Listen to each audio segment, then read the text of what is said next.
All right. Most High Christ bless everybody. Israel.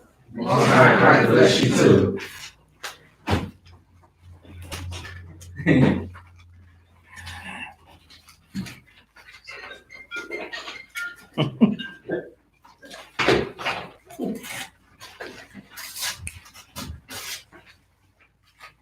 The brothers take out notebooks at. Got to get a new one. You ran out. That's what. Remember, I said try to get that one with all the for the homework. That one's full. I thought we were using That's fine. Okay.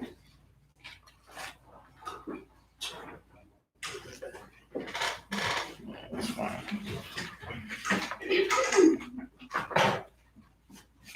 All right. So let's go to Luke chapter 24. So this is our new moon class that's going to run into the Sabbath. We're going to start at the book of Luke chapter 24. So this is a question and answer session. So sisters, if you got questions, then just pass them up.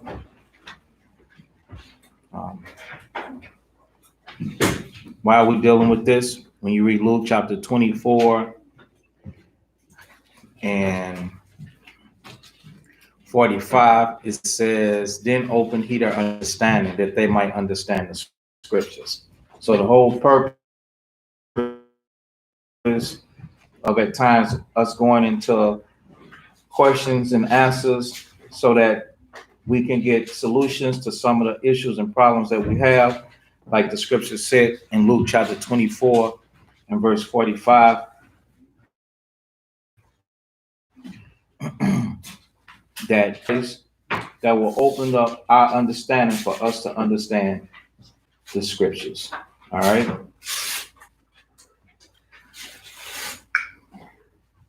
When you read, now go to Wisdom of Solomon, chapter 14. What's up, Rick? Shalom. The book of wisdom that the Most High gave to Solomon. Wisdom of Solomon, chapter 14.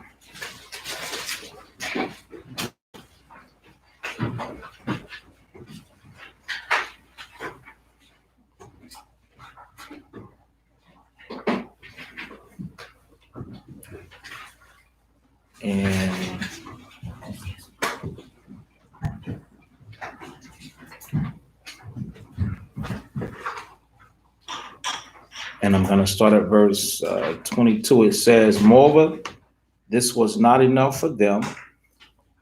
So it's referring to what Solomon saw in his time pertaining to the other nations, how the world was deceived in idolatry and went off into different sins instead of giving reverence until the Most High that created the earth. So you read Wisdom of Solomon 14 and 22. Likewise, today, it says, Israel, we kind of lean to our own understanding. Regardless of what religion you in, the Most High never gave you. He never gave Israelites religion. So then it says, moreover, this was not enough for them that they erred in the knowledge of God. So instead of erring, we got to ask the questions to get our answers so that we could be edified, so that we could know according to scriptures what it is. Now, when you get your answers according to the scriptures, cannot revert back to your old mindset, your old way of thinking. Okay? The answers according to the scripture is not of any private interpretation. Man didn't come up with the answer. A lot of brothers and sisters do not be understanding the Bible, because what do we start off at in Luke chapter 24? Where Christ opens up their understanding that they might understand the scriptures.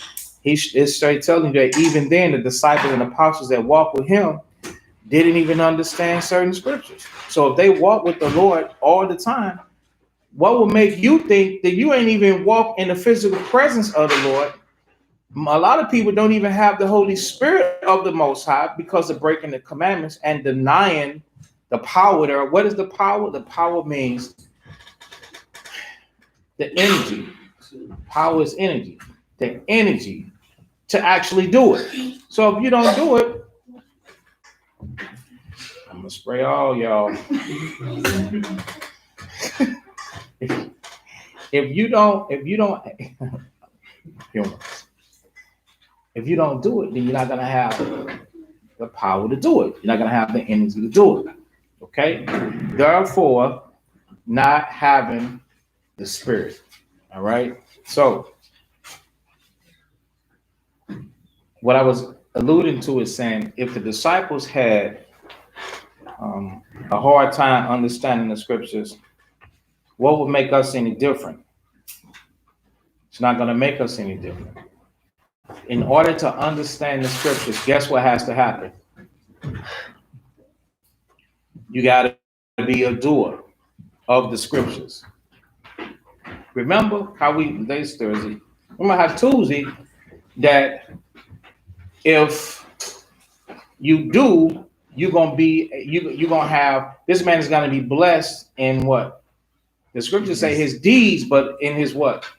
In his work. He's gonna be blessed in it. Okay? So now he's gonna be blessed in it. What is he trying to work? The first thing that any brother or sister is trying to work, they trying to understand the scriptures so that they can apply it to themselves, they can apply it to their life. That's the first thing. So before you could go out and you can correct somebody else, you can be an example to somebody else, you can teach somebody else what God said that's wrote in the Bible, you have got to be a living example of what God said in the Bible so that that person can see it. And remember, the state that you see them in is not the state that you see written in the Bible. So then you got to be patient with that person. But in order for you to get to that point to where now you could be obedient and learn obedience, you got to learn how does God work, which a lot of us hate the way that God works. You hate it. You hate it. It calls you to blaspheme. God, like this, I give you an example. This is how God works. Let's go to the book of Hebrews.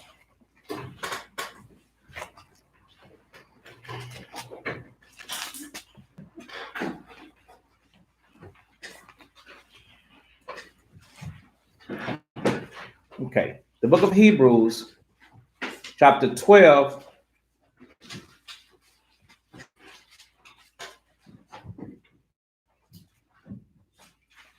And I'm going to read verse 5.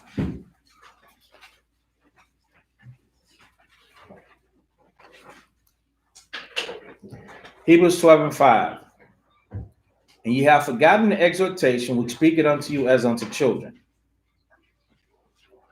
That line right there tells you that you're going to be exhorted like how?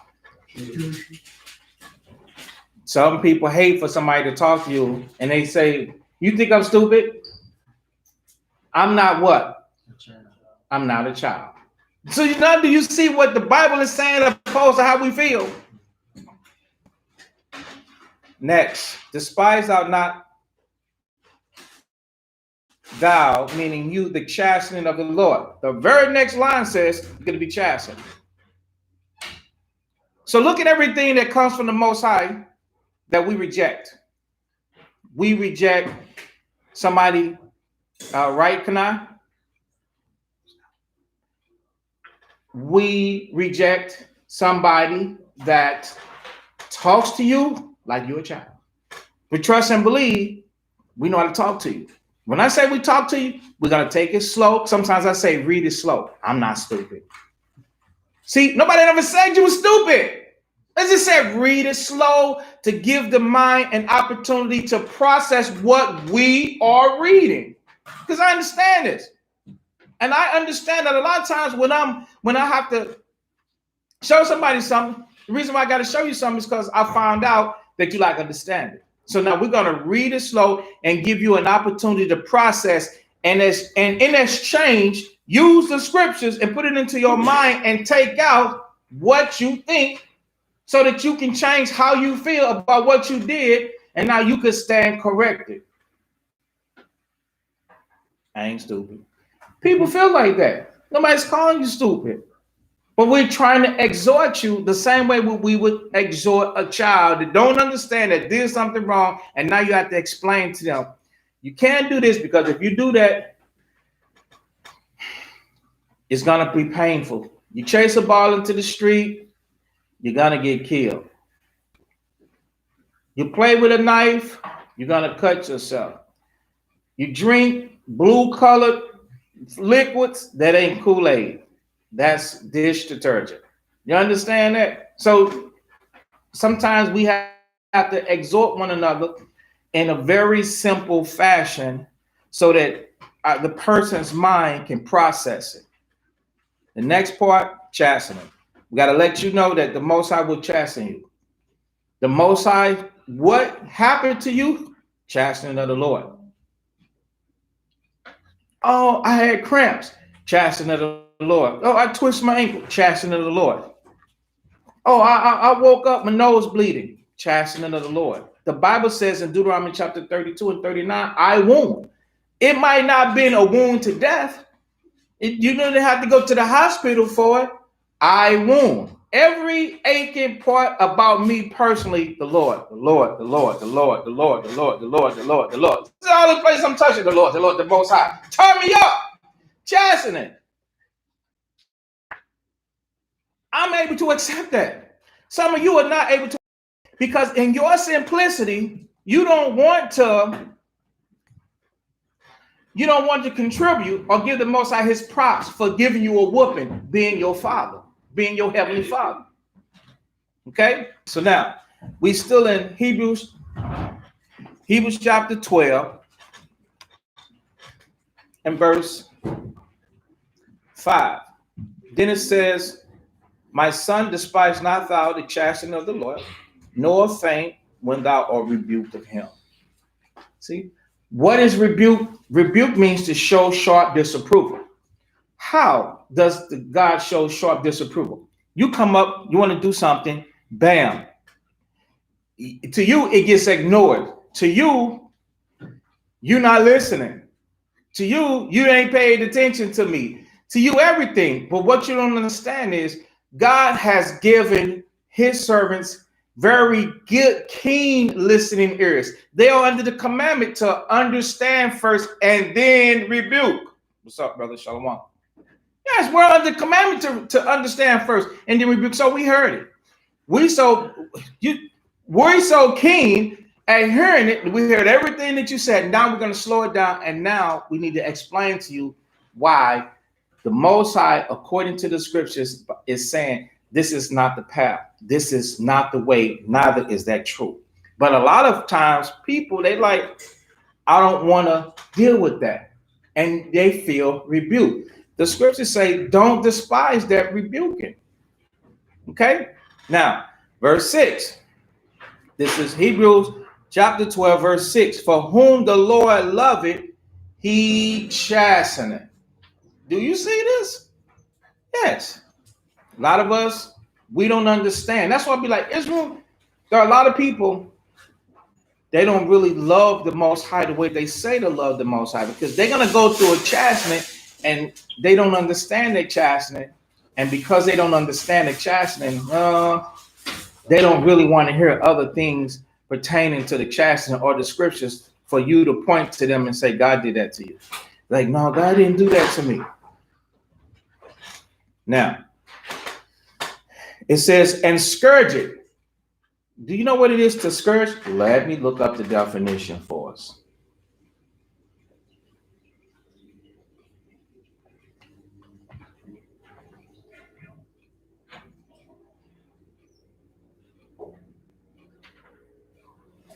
You know what some hot water is, don't you? Get that thrown on you.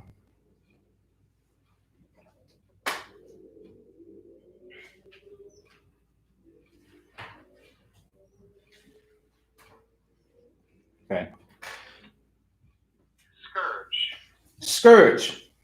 It says a whip used as an instrument of punishment.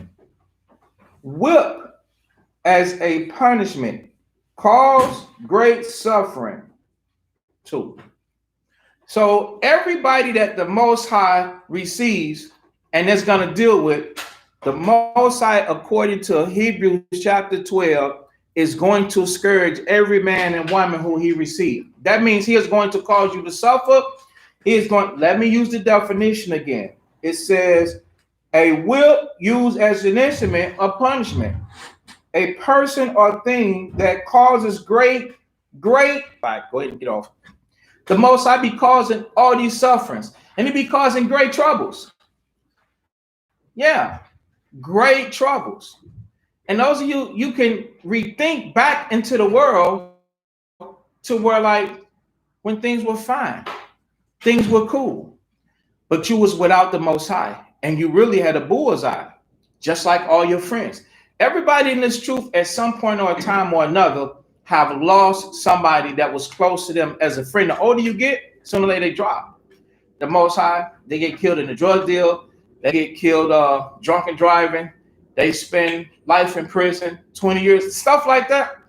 Hey, if a plane go down and there's one survivor, I was that survivor. Believe it or not, like all of my close friends are dead. I'm not talking about they in the world and they somewhere drinking. No, I'm saying I can visit them at a graveyard. These were friends like y'all are my friends. So you understand that? What that means to me? What does that tell me? And who is the issue? Who brings forth issues of death? The Most High brings forth issues of death. Why did you spare me? Oh, he spared me, but guess what? He also scourged me too. You see this whip in the definition? You know what a whip is? A whip. Yeah. So I confess, I get whooped. I've been whooped. Don't want no more whooping. Okay. Now, let's go. Why does he do that? So your pains and your sufferings and your troubles is to bring forth fruit. So you should be wondering, like, Lord, what do I got to do to stop every single day of my life? I be telling on myself so that you could stop in your pride thinking that you could live a life without the Most High, and that your troubles and your sufferings, whatever your issues is not associated with the Most High. It is associated with the Most High. If you got pain in your pinky toe, associated with the Most High. He knows that you hate it. Every single L that you have is associated with the Most High. Each and every last one of them. You could have been strong as an elephant and completely perfect if that's what he wanted. But he comes down on us for a purpose. Let's go to Hebrews 5 and hold the 12th chapter because we got to come back here. The book of Hebrews, chapter 5.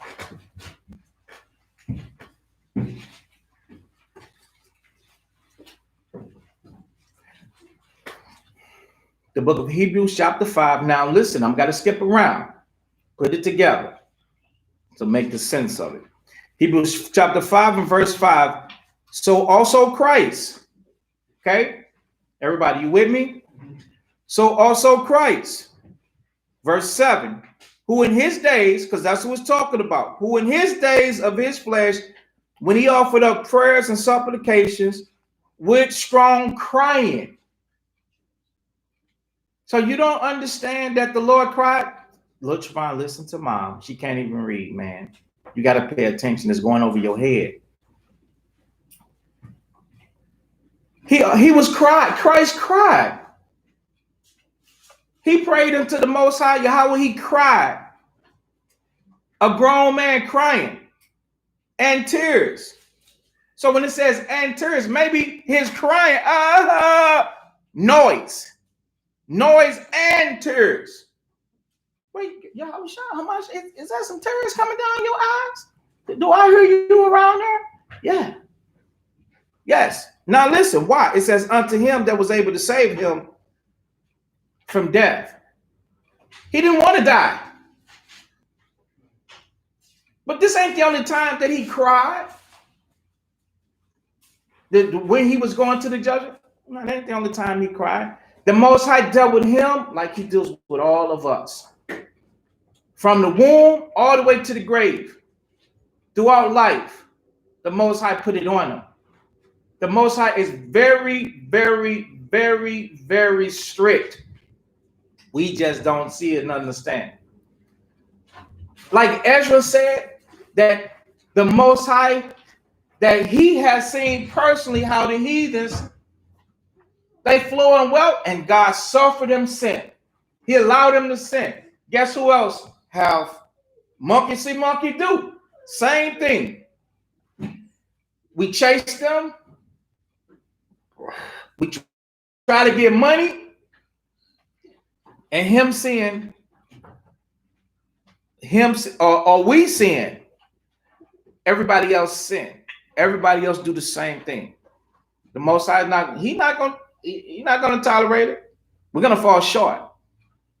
They're gonna be the slain of the Lord, gonna fall short. A lot of people, Christ's gonna say, you are working iniquity in your life. Goodbye. You are a worker of iniquity. Moving on. Hebrews 5 and verse that was 7. It says, and was heard, and that he feared. So why was the Messiah heard? Because he was scared. That's right. He feared the Most High. So he ain't in the spirit world no more. He's in the flesh. He was afraid of all the things that happen when you in the flesh, just like everybody else. So brothers walk around, I ain't scared of death. I ain't scared of death. Who you putting on? Because you don't know what happens when your eyes close and never open back up. You don't know what happened, man. So you fooling. Not me, but I ain't the one to, because you got to know certain things that will make a person argue with you, or certain things that will be offensive. If you tell somebody, oh, you scared, that's an argument. After they said they not, that's an argument. The Bible says that Christ, he feared. What do you think he feared of? Dying. He asked the Lord, he said, take this cup from me. So was he scared of God personally? Nah. You're afraid of the death. So now you better than the Lord? I refuse to believe it, but you can say what you want to say. Say you wasn't scared, write it down, sing it in the song, make a hook out of it. Doesn't matter to me. I'm not going to argue with you. My only concern is this man that we're reading and preaching about. Now, verse 8, though he were a son, even though he was the son of the Most High, no respect to persons, yet learned he obedience, how? By the things which he suffered. So he suffered. Chastened. Just like all of us. Yeah, he was the son of the Most High, didn't get a break. The Most High is very strict. Sometimes I think about how strict the Most High is. I cry myself. I just break down. I'm telling you. So you don't have to be afraid to acknowledge your faults, your weaknesses. But I do want you to understand that the things that you go through are heaven sent. Sent from heaven. Yes, the Most High. We can sing that and sing about all the little stuff that you be getting jacked up. Sent from heaven.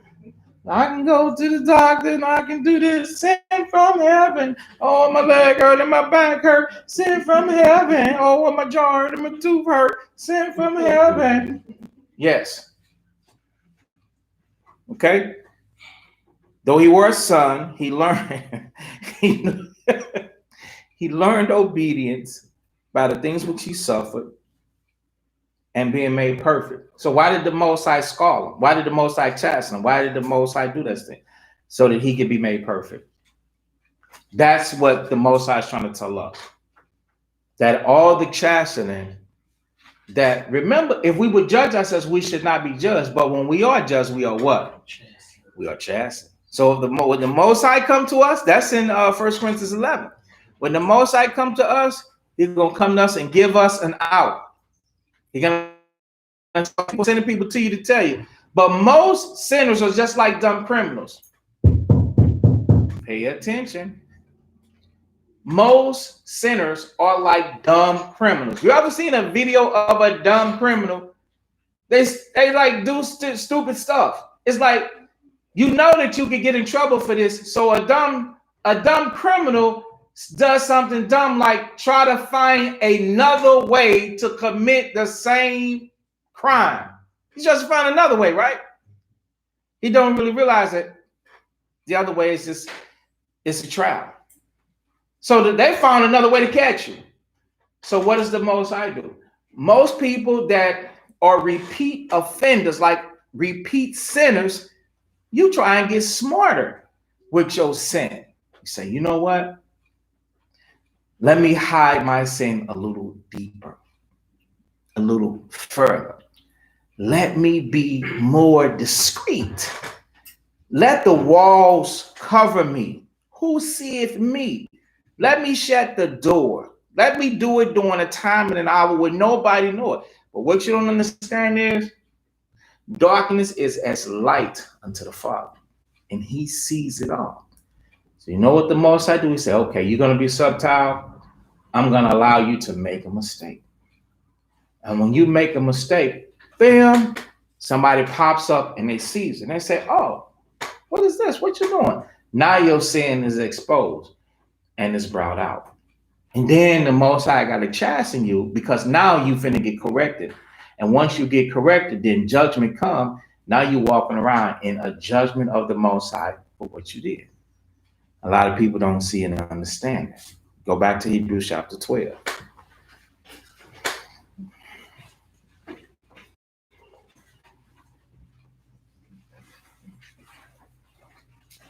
In verse 7, it says, "For if ye endure chastening," so now if you get caught, the whole purpose is to turn you around. That's the scourging part. That's the whipping. If you endure chastening, God deal with you as with sons. So you got to endure the chastening. Everybody that's in pain and everybody that's in suffering, you have to endure it. You have to be optimistic. I walk around in pain. I talk to a brother. He say, "Man, you talking to me like somebody normal." I say, "Yeah, bro, but the pain is excruciating." You have to endure chastening. You have to be a soldier. You have to. What else? It ain't nothing else. Until the Most High say it's enough. Only then is there enough. So if you endure chastening, God deal with you as with sons. For what son is he whom the Father chastening not? It ain't a father in Israel, a righteous father, that will not take the chastening to his son. You're supposed to take the chastening unto your son. Yeah. I had one of my sons say something to me, correcting him. Oh, it was, what did you say? I was in 12, 13 years old. I was this. I said, boy, listen, you good for that. You want me to call the principals? Yeah, them on speed dial. He know I do. Pick it right up, bam. Tell this boy how crazy he was acting. So your chastening is what's worthy. I asked him, I said, if you have a son, do you mean to tell me that you're going to let your son do what you was doing? He said, no. I said, well, okay then. Stop complaining. In other words, every man must bear the rule and get his son to see that this type of behavior is unacceptable. So what do? You cannot spread a rod. You have to take it and put it on his backside. Okay? Now, for what son is he whom the Father dealeth not? I mean, chasten not. But if you be without chastisement, whereof all are partakers, then are you bastards and not sons. Explain. Yariel. But if you be without chastisement, explain that. It's self-explanatory. If you be without chastisement. It's saying if you go without being judged by the Most High. Right. If you go without being judged by the Most High, whereof all are partakers. Abunion, explain. All those that are his, he judges. Everybody that are his, he judges. Okay. Now, we all, the whole nation, all 12 tribes, everybody alive. That's even broader. So we don't want to separate them, even though the appearance of there is a separation. There is an appearance that people go unpunished. That's only the sinner. You don't know what his end gonna be. Don't envy. Don't think that he gonna sit with the spoils. The scriptures say there it's a marvel to him if one go unscathed. If there's one stiff neck, there's a lot of stiff neck. 2/3 of the nation is stiff neck. That's why he's gonna destroy all of them and beat the pulp out of us. Yeah. So ain't nobody whereof all are partakers. Go ahead. The next part says, then are you bastards. What's a bastard? A novel? A fatherless child. So now, a fatherless child, that means that you are without the Most High, right? Go to Ephesians 12. Go to Ephesians.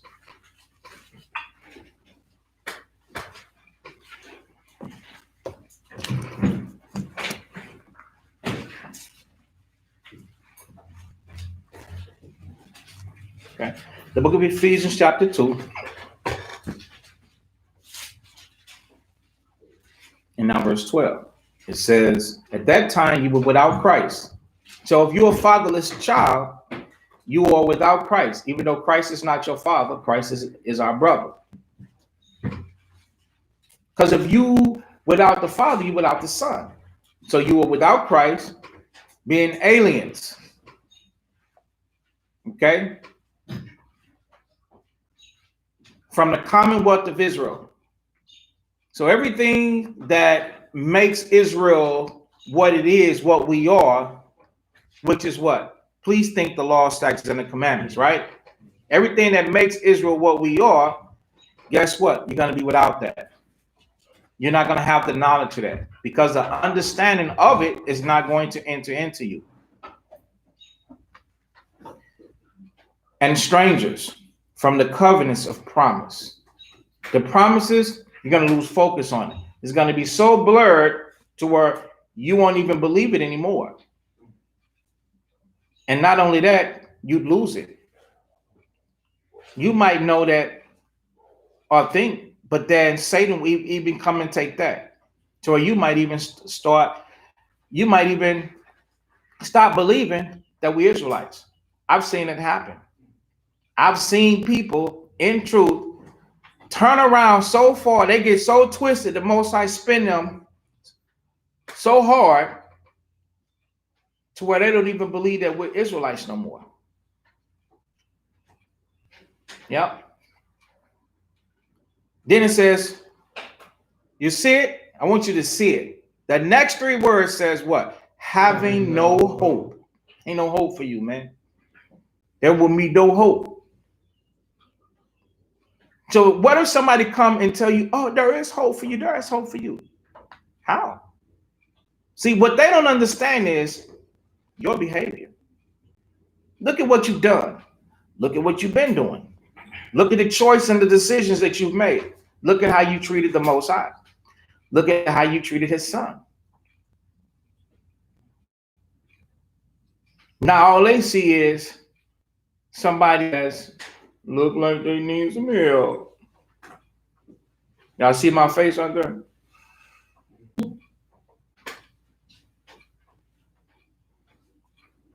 Make my countenance like I really need your help. But according to God, the Most High said, I ain't doing nothing for you. That's the God of the Bible. Yeah. So it says having no hope and without God in the world. So they're going to be leaving without the Most High. They'll be living without the Most High on earth.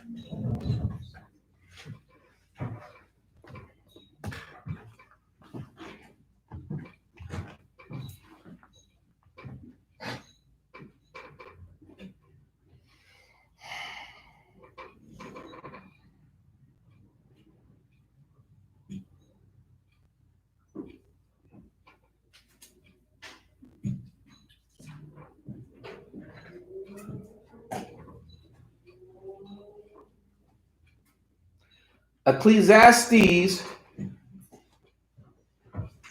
chapter 7 in the Bible. Ecclesiastes chapter 7.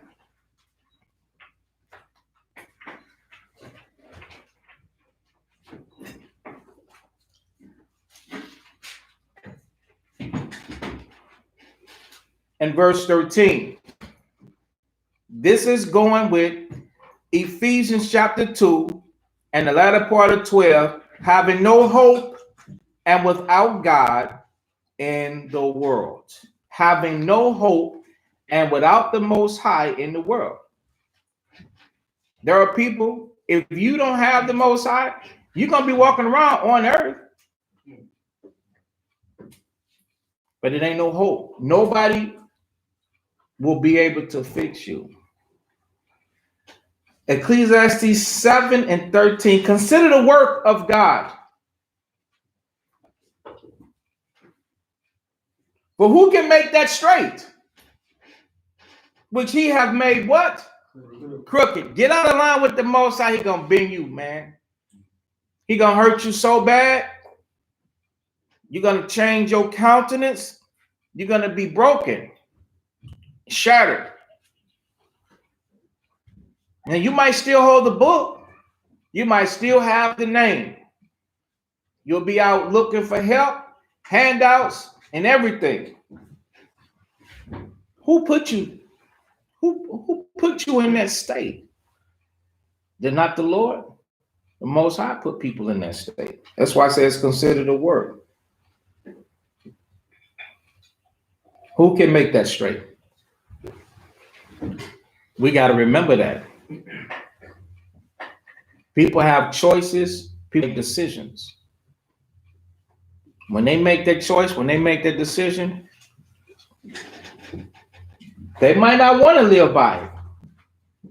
But if the Most High make you crooked, you ain't got no choice but to live in that thing because of the decision that you make. And a lot of people might be like, am I at that point?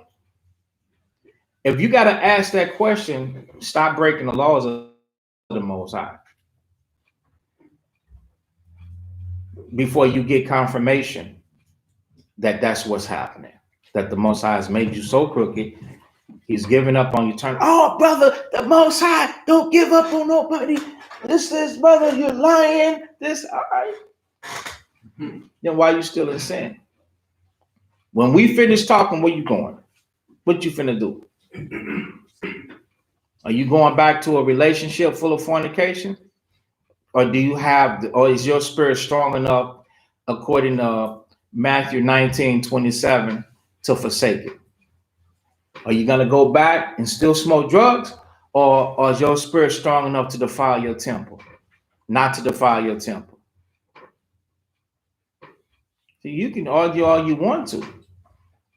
But the truth, it speaks for itself. You're crooked. You have rule in your house. Like the Lord said in Genesis 18 about Abraham, I know him. He gonna command his house to keep the way of the Lord. You gonna command your house to keep the way of the Lord?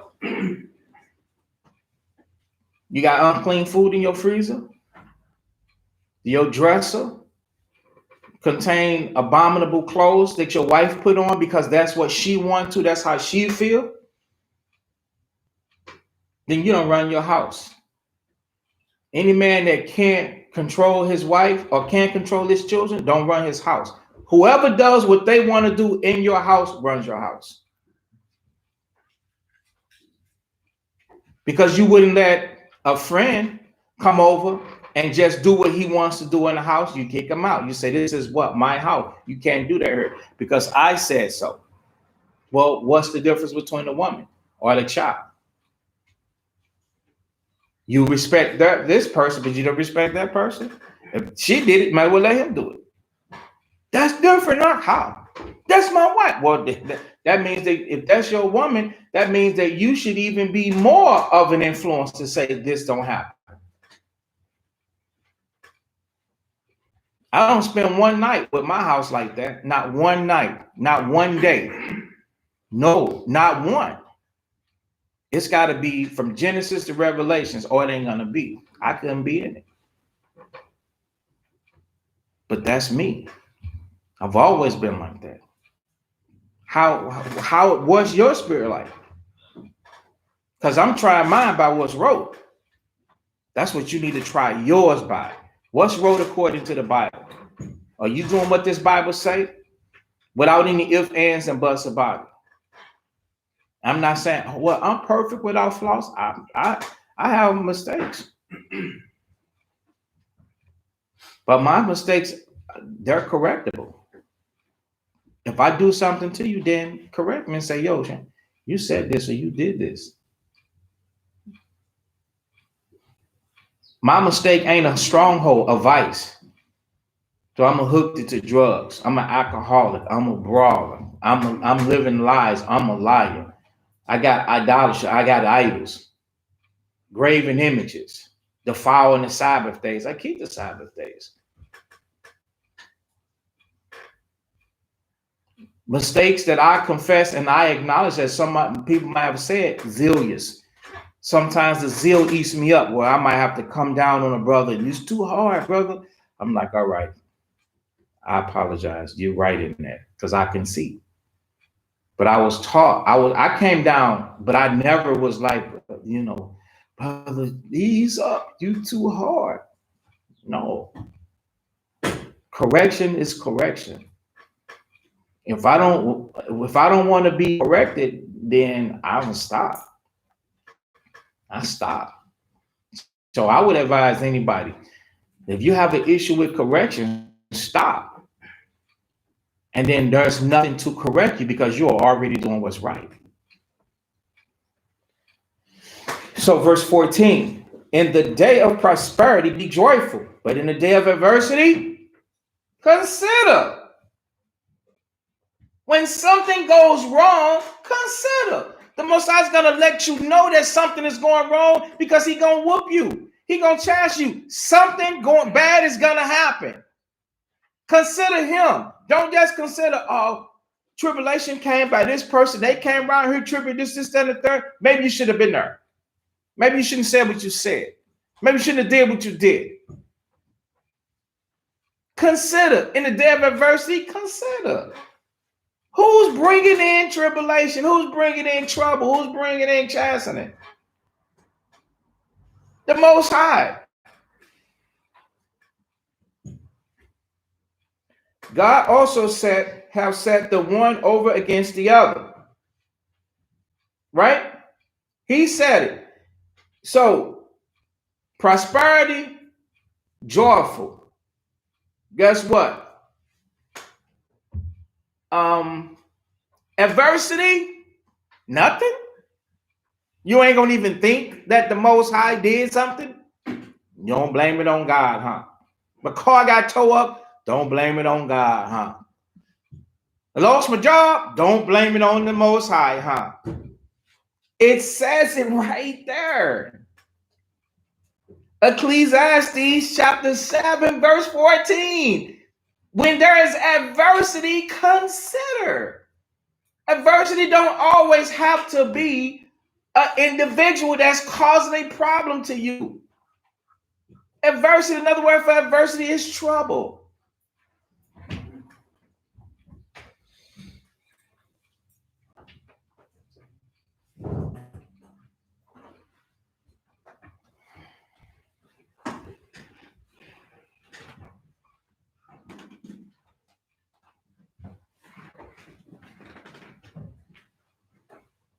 Adversity. Difficulties. Misfortune.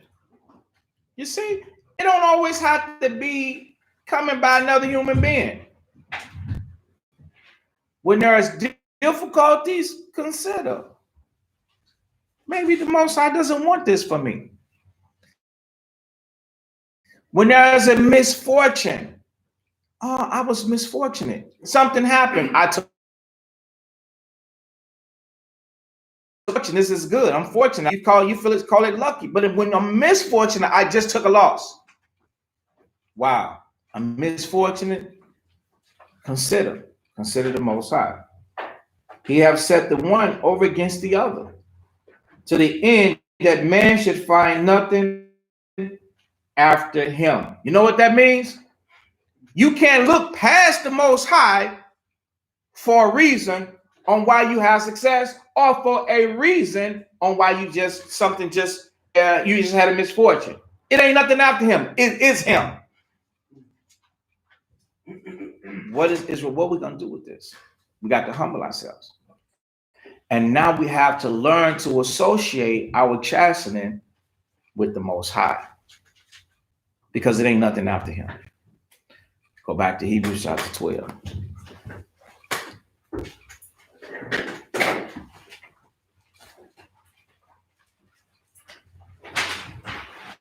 And verse 10, verse 9. Furthermore, so now if you don't like it, verse 8 says that if you can end up being not even a son or daughter of the Most High.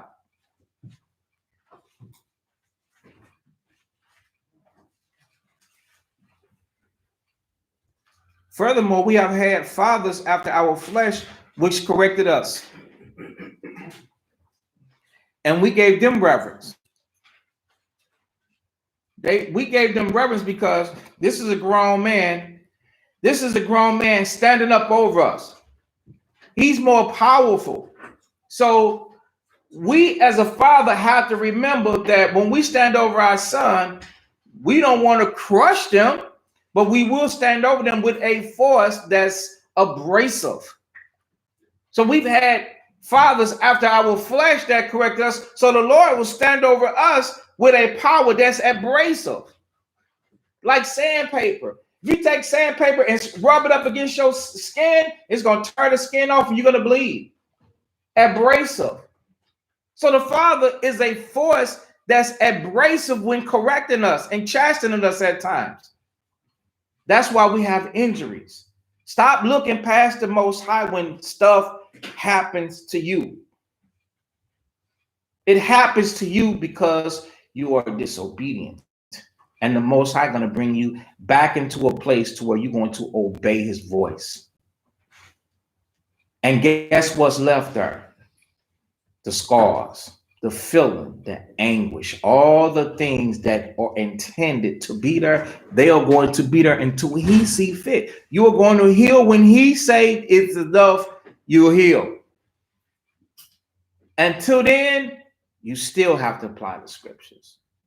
The Most High is very strict. The Most High is very hard. The Most High is love, but the Most High is also quick to show discomfort too. Now, Hebrews 12 and verse 9. Furthermore, we have had fathers of our flesh which corrected us, and we gave them reverence. Shall we not much rather be in subjection unto the Father of spirits and live? You see, what's the opposite of live?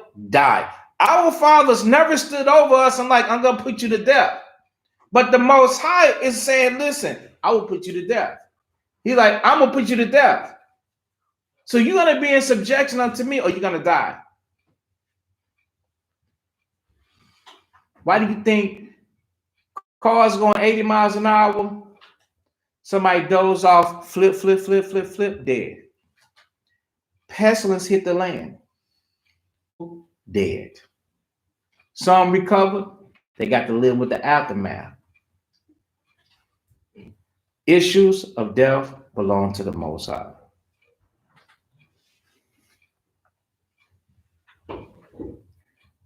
I ain't gonna get it, but I'm gonna tell us where it's at. It's Psalm 68 and 20 for your notes.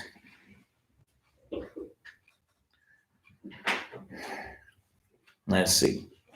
Verse 10.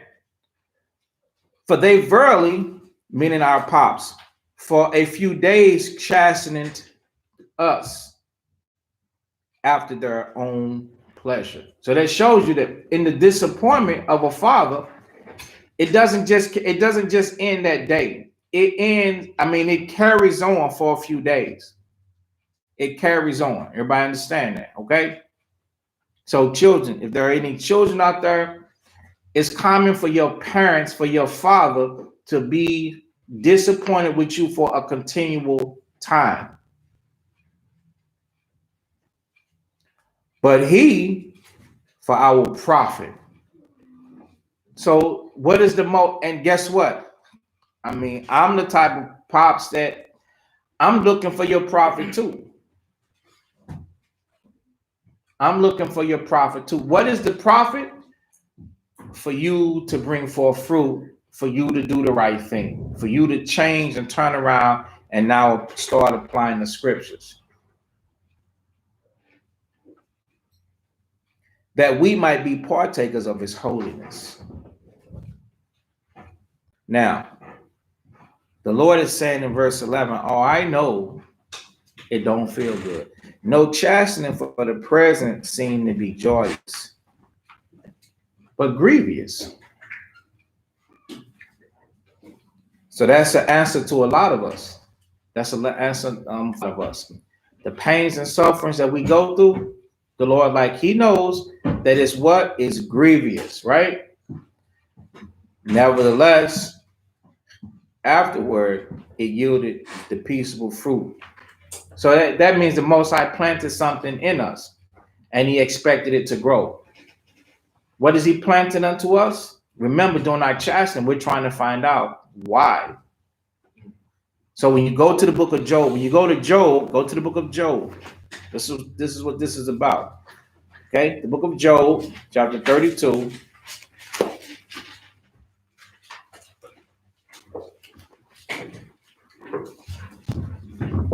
Or 34 is Slovakia. Job chapter 34.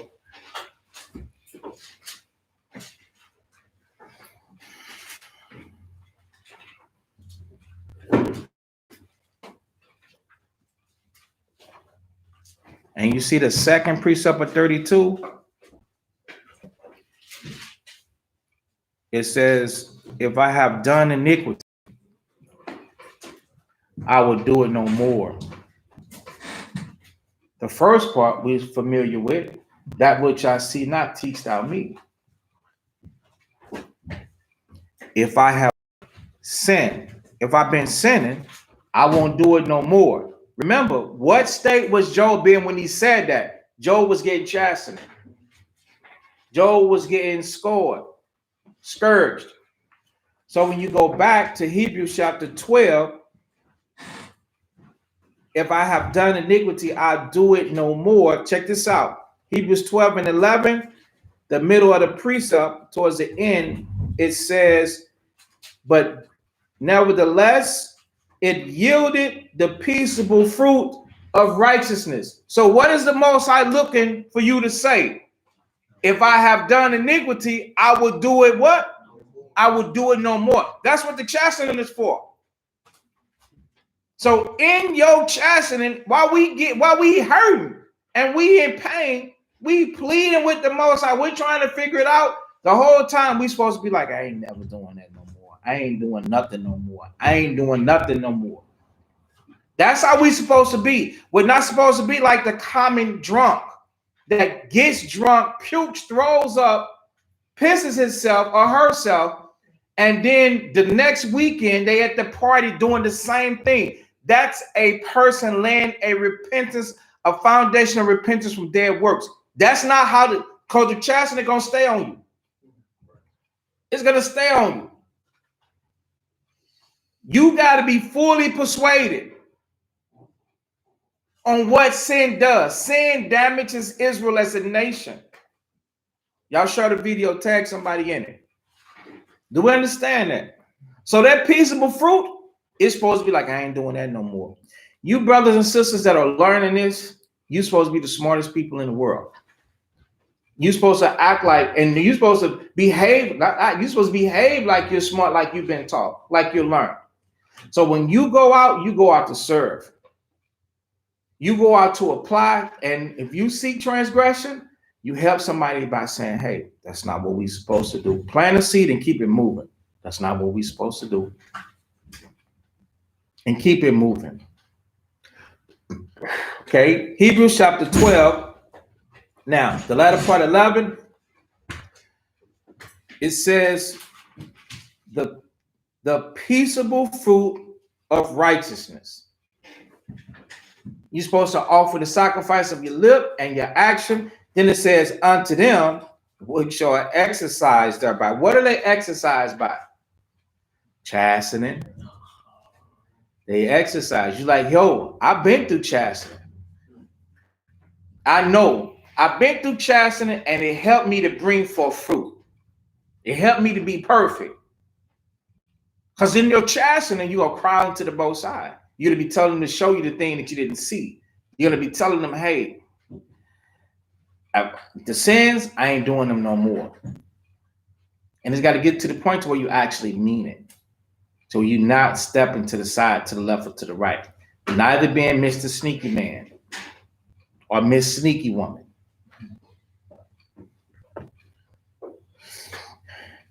Wherefore, verse 12, lift up the hands which hang down and the feeble knees.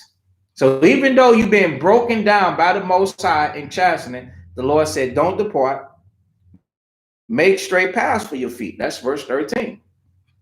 Do the right thing. That's what that says. Chastening. With the restraint, which is the yoke, which is the chastening. And make you think that it's something past God. Ain't nothing past the Most High. But let it rather be healed. You see? So how do you let it rather be healed? By applying the scriptures and patiently waiting for the Most High to help you overcome your afflictions that he put you in. And strengthen your spirit to where you can apply the scriptures. Now, follow peace with all men. Now deal with who? The right people instead of the wrong people. And holiness, without which no man shall see the Most High. So you ain't gonna see Yahweh. You ain't gonna see the Most High. So you got that? Now,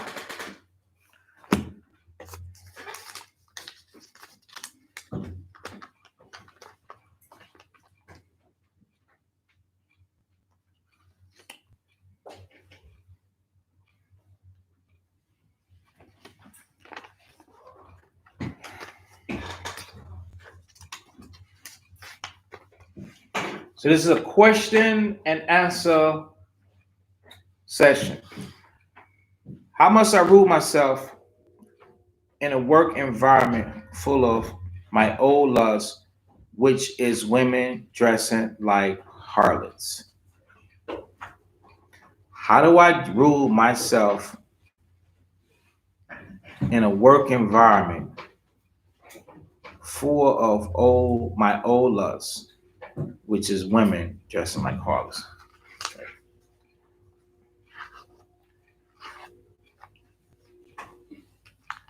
Romans 7.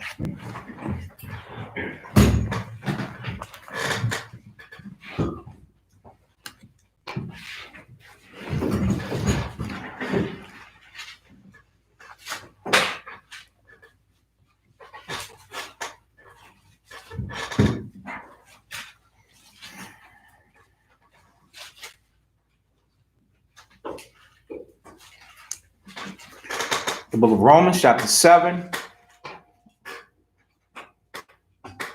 and verse 7. So somebody working around harlots. This is the old man. How do I rule myself? You're seeing harlots. It says, what shall we say then? Listen closely. Because there are not only just men, but there are also women that look at men that they're not supposed to look at, and you find them attractive. Say, oh, that guy's attractive. And you don't care. Or you're not thinking about the scriptures, the word of the Most High. I'm going to say you don't care, but right now, you're not thinking about the scriptures. So now, what shall we say then? Is the law sin? Because there are scriptures and precepts that tell you what to do. Is that a sin? Are those things wrong? God forbid. Nay, I had not known that they were wrong. I had not known that I was doing wrong. I had not known sin. But by what? So how do you rule your spirit? Got to learn the laws. I made a post a while ago. You cannot understand sin until you understand the law dealing with that sin. Remember? Yeah. You got to understand the laws that's dealing with that sin. Because when you deal with the laws that deal with that sin, the laws are going to straight pull the cover up off of that sin.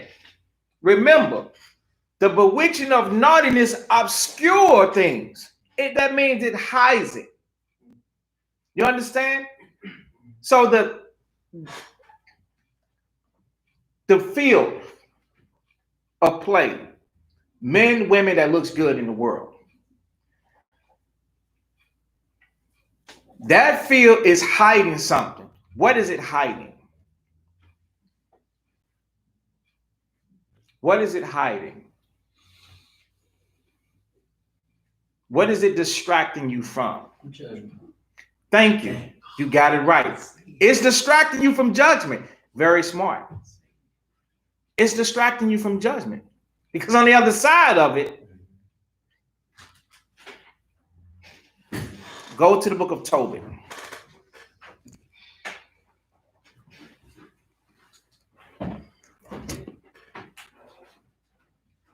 The book of Tobit, chapter 4.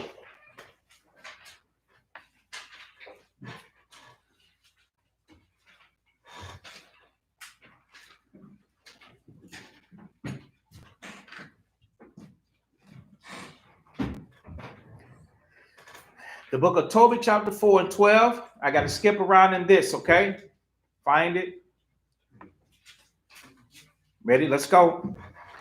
The book of Tobit.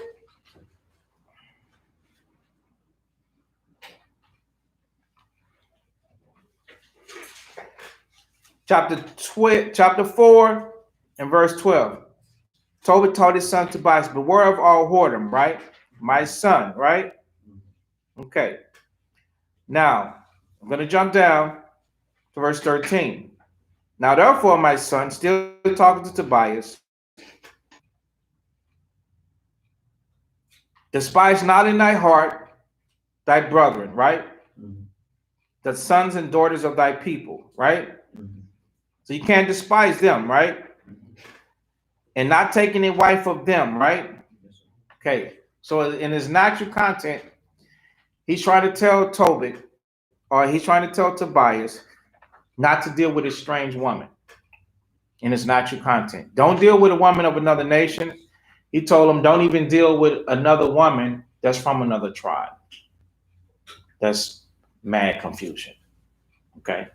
Now, so he said, beware of whoredom. And also now, when the women, so when it says, despise not in thy heart thy brethren, the sons and daughters of thy people, who is the people that, in order to collate this today, who are the people? The one, remember Christ said, whosoever do the will of my Father, right?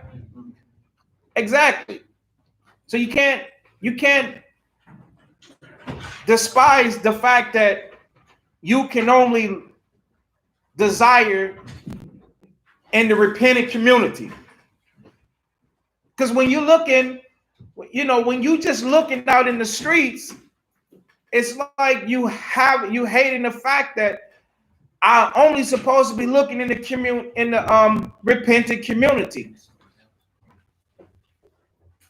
You can't be mad at that, because let me tell y'all something. In the repentant community, people are gonna take your approach to them serious. You should not just be able to walk up to a woman and then you try going out with her. Because if you like court, she gonna be like, what you talking about? Now you gotta explain scriptures. See? And if you explain scriptures, she gonna be like, nah, I ain't with that religion stuff. Everybody got their own religion. No. My mama's a Baptist, I'm a Baptist. My daddy's a Baptist, I'm a Baptist. I'm Baptist. I don't know about that stuff. I don't even want to hear that. So you ain't gonna say Courtney. You're gonna say, let's go out. So a lot of people like that are subtle. So a woman in the conscious community, guess what she's gonna do? Conscious meaning woke. She want to plaster. I met this guy, and this guy happens to be Naphtali ben Yasha'Allah. I met this guy, and now, we went out. Now she's gonna want to try to boo up with you and take pictures, and now you're gonna get. So your approach to her, she ain't gonna just let you come to her real fast. A hoe will, in a skirt with fringes. There's some hoes out there. A hoe will. But a real sister that is trying to follow Christ ain't gonna just let you come up to her and you drop a few words and now her legs just fly open, spring open, bing. No. And you know that. Number two, you know that if you bring it to counsel and you say, yo, I like this woman. I'm gonna be like, what do you mean you like this woman? Do you even know her? No, she got a real pretty profile picture. This woman is repentant. Most sisters are repentant. Not all sisters are repentant. Not most. All sisters are repentant. And a lot of them don't have their houses together. A lot of them have unfinished business. They just had children. They just come out the world a year or two ago or 3 ago. That's still brand new. You understand? To me, 10 years, you knew. That's to me. To me, you a baby. 10 years in the truth. Yeah, you still a baby. You don't know. I know you don't know because I've been around. I've seen people at that level. And I'm not despising the youth, but I know the characteristic and the behavior and the spirit of somebody that's new to the faith. Old habits are really hard to break. So, not trying to discourage anybody. Not. So that's me, but I'm just a man. And this is just my opinion. For the record. But I do know how to separate that from the commandment of the Most High. I do know how to do that. So don't get me mistaken. And I ain't trying to do me. But in trying to help you, you can't just come up to somebody that's new to the faith and be like, I want to marry this woman. First of all, get a woman a chance and an opportunity to get her mind straight clear from the world. And let her make a sound choice off of the scriptures and not off of vulnerability. Because the flesh will get weak. And when it's weak, guess what? You'll lay down with anybody. And I understand that. That's your dirty closet. You didn't want nobody to know this, is that, and the third. But now following Christ, you can't do what you used to do. So now, a lot of people, as men, as an elder, I know you personally. As an elder, I know her personally. Sometimes I would even know, just like we know our children, these two children, they'll fight. They won't even get along. You and her might not even get along. You this type of person, she don't even stand for that. She talks to me. I know her. But brothers won't come up and say that. So instead of looking in and being patient, because you can't run through the conscious community like you ran through the club. When we were young, we went from club to club, visit 2-3 clubs in the night. We was all down on the riverfront, all out on the park, all out down. We would ride the highways and the byways. Y'all don't know nothing about that. Looking for girls. In Christ, you don't have the luxury of running through women like that. I'm gonna try to Tamara out. Not Tamara, but that's Tammy. Tamika. Another Tutu. Not anything, not that. You don't have that luxury. You say you can't even Don't you can't even say little clock. Nothing with a C. I'm gonna knock your fronts out. Don't even say. You better say little clock or something. In the truth, you can't just try people out, and you know that. But in the streets, you can try it out. If she turned out to be crazy or trifling, or she got drama, you can be like, I ain't calling her no more. And that's why you look. You can't do that. So now, the reason I'm using Tobit chapter 4 and 13 to show you that you can't despise the process. There is a process of brothers and sisters that men and women you got to go through. These are the ones that you got to love. These are the ones that you're going to have to try to be patient and let the Most High say, this is going to be your wife. Every single sister is going to be somebody's wife. I know that. Do y'all know that? And what the hell y'all looking out in the street for? It don't matter how old they are, how young they are. But see, you being a Negro, you're like, I can't wait. You developing your mind so that you can get your mind together. She developing her mind so she can get her mind together so she can stop making an impulsive decision. Because what you don't know is that a woman will make an impulsive decision and drop your behind real fast and be like, I don't see that. I don't want to do that.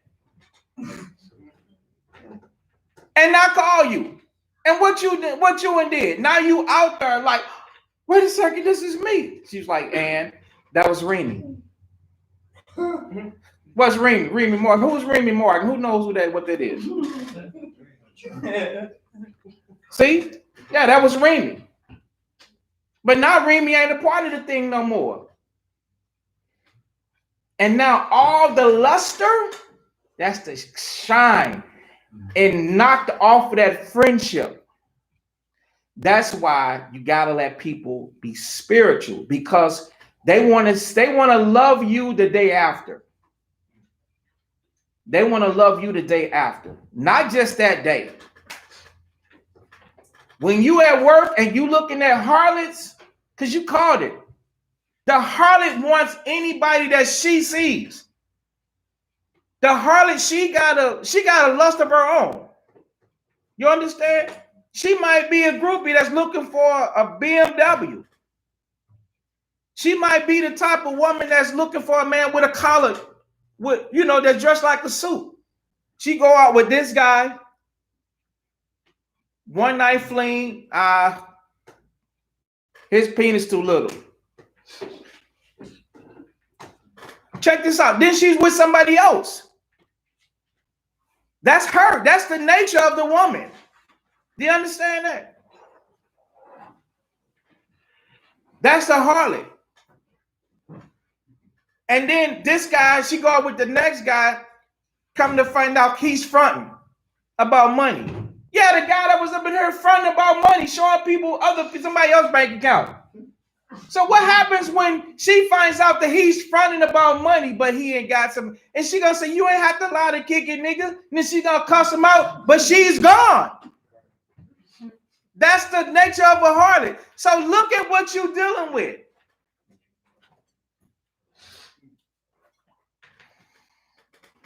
You cannot despise the process. You cannot despise the process. So now, the harlot is hiding something. She don't know she doing it. You supposed to know, because you're supposed to know the Most High. Tobit chapter 4:13, it says, and not taking a wife of them, for in pride is destruction. So what is she hiding? That you're going to be destroyed for making that move. You better know this. For every brother and every sister, that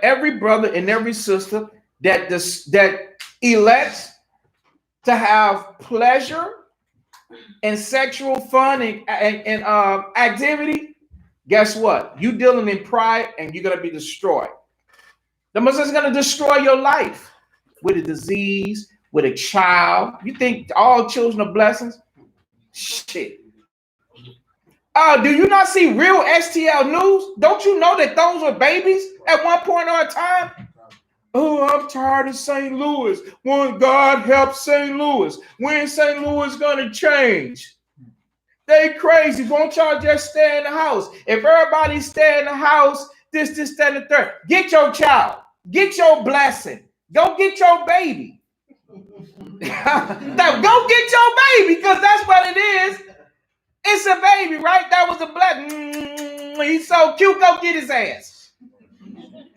Because he's running out there, running from the police, shooting and killing each other. Destruction. You know the parents at home destroyed. They can't control. They, for real, monsters. Monsters. Preying on people. Do you know, to be the parent of a child like that, what that does to the psychological thing, man? That straight destroys the mind to be the father of a monster or the mother of a monster. And you be asking them, and you trying to try to correct the child, you know what they say? Why you have me then? Your own wickedness gonna correct you. They be like, why you have me then? You shouldn't have laid down with my mama. Nigga, please. Yes, they will correct you. Why you, yeah, they will blame it on you. Which we are the fault. We are responsible. But so those of you that are out there, guess what? Stop doing it. Because you're going to bring destruction on yourself.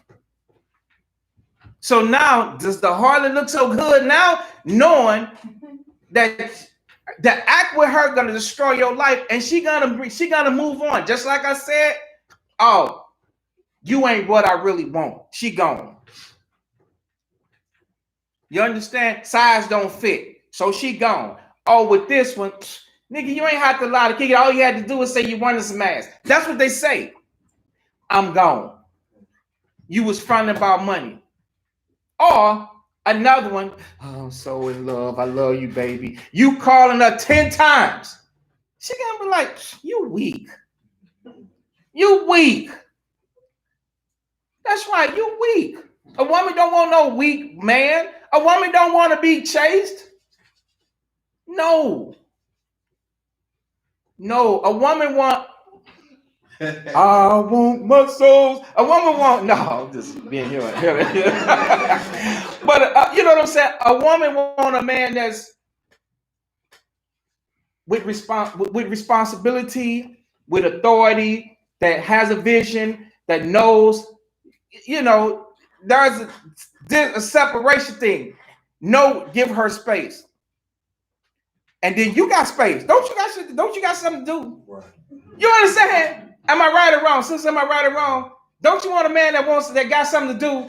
And so you can do what you got to do, right? But you head over heels, you sprung. She gonna be like, oh, you weak. Nah, she don't want that. I don't know who I told this. I might have been about 18. I might have been about 18, something happened. I've been collecting game for a very long time. I might have been about 18. I used to go skating a lot. Like, y'all run up to the skating ring? Man, please. Had all kind of roller skates. I used to do that stuff, man. You think I just popped up? So it was this girl. She was really, really cute. Just like a boy would like, a tall, cute, this, that, and hood. She wasn't like prissy with long hair. Nah, she was a firecracker. You know, the type that's snappy, that this, really cute. I was surprised that I was able to get a number, call this and the third. What happened was I stood her up. I didn't stand her up on purpose, but I was late for something. And she said, and she got smart. She's like, what happened? And then I went to explain. I went to explain, you know, all subtle, all like, you know, baby, you know, this. She say, huh? And after I tried to recover her, she was like, boy, because she wasn't interested because that was a weak approach. She was like, boy, if you had told me I don't need you, she said, you'd have had me wrapped around your finger. I was like, oh, well, I don't need you then.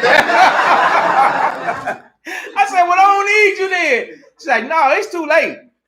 You can go. Y'all see, I don't need no weak boy. From then, at about 18, from that point on, I knew I messed up. I said, you can't be weak. I never took that approach again. So, I mean, I don't know, is that me or am I tripping? That's fine. Right. So, you know, another thing, you know, so I still try to be, but let me get off me. I'm telling y'all too much. telling y'all too much. Too much game.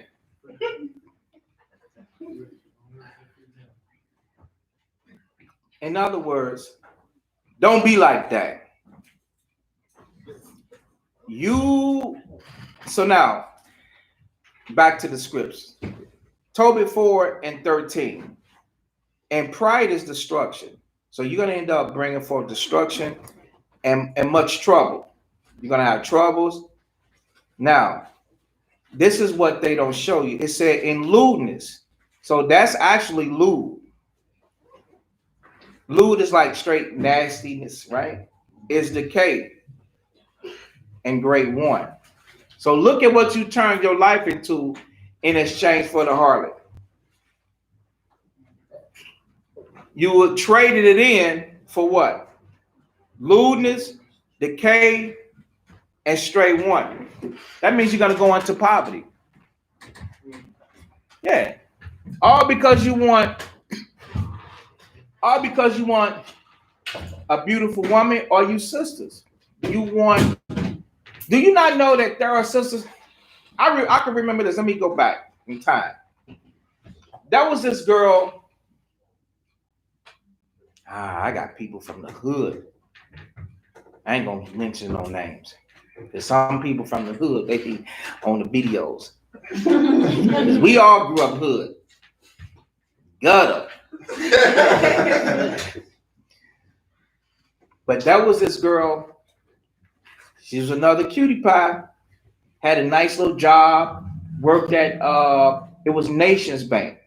Y'all remember Nations Bank? Now it's Bank of America. Worked at Nations Bank. Brought a new car. I'm like, what this honey bun from the hood? She goddamn, you got it going on, girl. From the hood, got a new car, bank teller. Wow. You know what she did? She did what you Negroes do. Eye candy. So she took the bully out the neighborhood that made that her man, right? That dude drove her in the ground because she thought he was cute. Drove her behind to the ground, wore her car out. She ended up, leaving work, missing work, trying to run up behind him, this, that, and the third. Destroyed her. She ended up on crack. That ain't the worst. She ended up on crack, addicted to crack, to where you couldn't even tell that this girl was a honey bun. You couldn't even tell. When you saw her, you'd be like, oh, that's just a dope fiend. But you wouldn't even know that was once the apple of the hood. Straight up. Push come to shove, it got so worse, she vanished. Never to be found. People don't even know if she's dead or alive today. Never had a funeral. Never heard anything about her. She's gone. The scriptures say decay, so this is Tobit 4:13, destruction, trouble, and because your lewd behavior, your filthy behavior, decay, and great want. So harlots not supposed to be so enticing when you find out the truth, what's going to happen for messing with them. And you females out there, wanting to mess with the guy, regardless of how he ain't in the truth, but he look good or he interested, or you gonna guess all of this stuff will happen to you. This Negro will pull you right to the ground. He'll pull you to the ground. He'll run through your substance, and people always make it sound good. They make it sound good. They feed you a good game. They're lying to you. You hear me? They're lying to you. For lewdness is the mother of famine. So because you want to be nasty, that's the reason why, boom, famine. Look at Israel as a nation, famine. The only way that you're going to be able to deliver and save yourself is if you, as Israel, do not deal in lewdness. Leave the harlots alone. Leave the whoremongers alone, sisters. You're going to get pulled down like honey bun from the hood. Trust and believe. People are no good. You have got to marry in the Lord. And although you look at one another as brothers, that's how you supposed to look. He's supposed to be a brother first. He is under the commandment of the Most High in Christ to deal right. That's your first interest right there. This brother, he gonna deal right. He gonna always deal right. I'm seeing him deal right. That's why the scriptures be telling you don't just get yoked up with a stranger. Don't marry a stranger. Don't get with a stranger. Don't deal with a stranger because they look good. And never do that. You have to invest in yourself. This is longevity. You're supposed to be like, man, I'm trying to survive and deal right as long as I possibly and for all of my life. So when you invest in yourself, invest righteously. Now, don't pour or cause yourself to fall into temptation through lust, through the internet, things like that. Those things will make you not be able to wait. That'll make you impatient right there. The internet. Stop doing that. That's the Grand Master's plan. And the Grand Master ain't talking about the Most High. I'm talking about Satan and the beast. That's his whole plan, is to make you be impatient, to where you run out there and then you create children that you don't want. He could use them because he's gonna stick them in the shops. All right. So I hope that helped somebody to understand. Let's go back to Romans 7. We'll finish Romans 7, verse 7 and 8. It says, so what am I answering? I'm answering a question about somebody said, how must I rule myself in a work environment full of old lust, which is women dressing like harlots? Understand what that will do to you. It's going to bring forth destruction to you. All right. Every man sees harlots and say that, okay, she's a pretty girl, but we got to stop. You can't start undressing her. You can't start mentally role playing. You can't get involved with that. Change the channel. Go someplace different. And if you're working in the strip club, quit the job. You should not be working in the strip club. You understand? Oh, I'm working in a beauty salon. Well, get you another job then. This is nothing but women here all the time. Get you another job. Don't be faithful to a fault. If you know that you are in a fault, why are you going to stay in there? You're going to fall.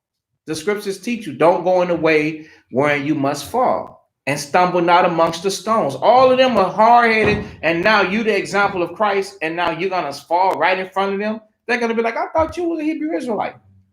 I thought you was a man that knew the truth. Well, what you doing what we do? People expect you to be stronger than them. They looking for you to be an example.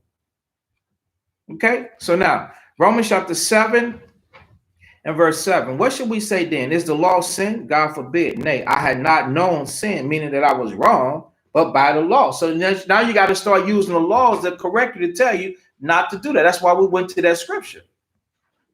Okay, then it says, if I had not known lust. This is Paul himself. That was very wise.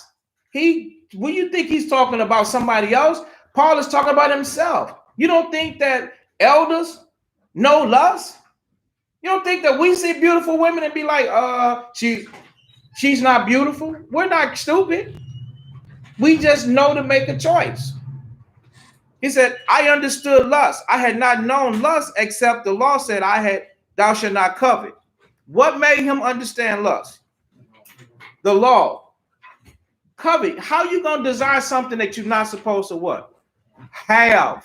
How you going to desire something that you're not supposed to what? Have. And if you desire something that you're not supposed to have, that is a covetous spirit. Because if you covet so long, it's going to draw you away and you're going to end up going to do it. Covetousness. Covetousness.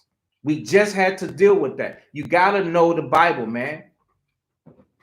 You got to know. I once told a brother, you a covetousness. You know what he told me? It's my life. He told me that. Y'all know what I'm talking about. He told me that. Last time I spoke to him, I said, brother, you can't have this woman. That's covetousness. He said, it's my life. All right. Then have at it. But sin, that word is interchangeable with what? Covetousness, right? Still looking at the woman, still looking at the harlots, sisters, still looking at the men.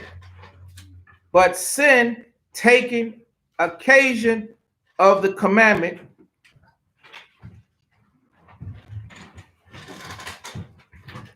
wrought in me, meaning worked in me, all manner of concupiscence. Now,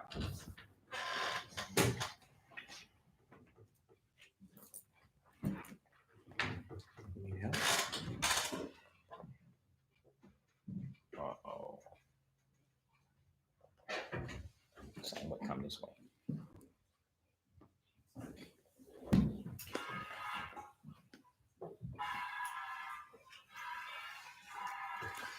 Have her to do it. No, don't turn. Go have her to do it. Don't turn. So listen. This is a good one. Verse 8. Do you see where it says sin? It's talking about the covetousness, right? Yes, sir.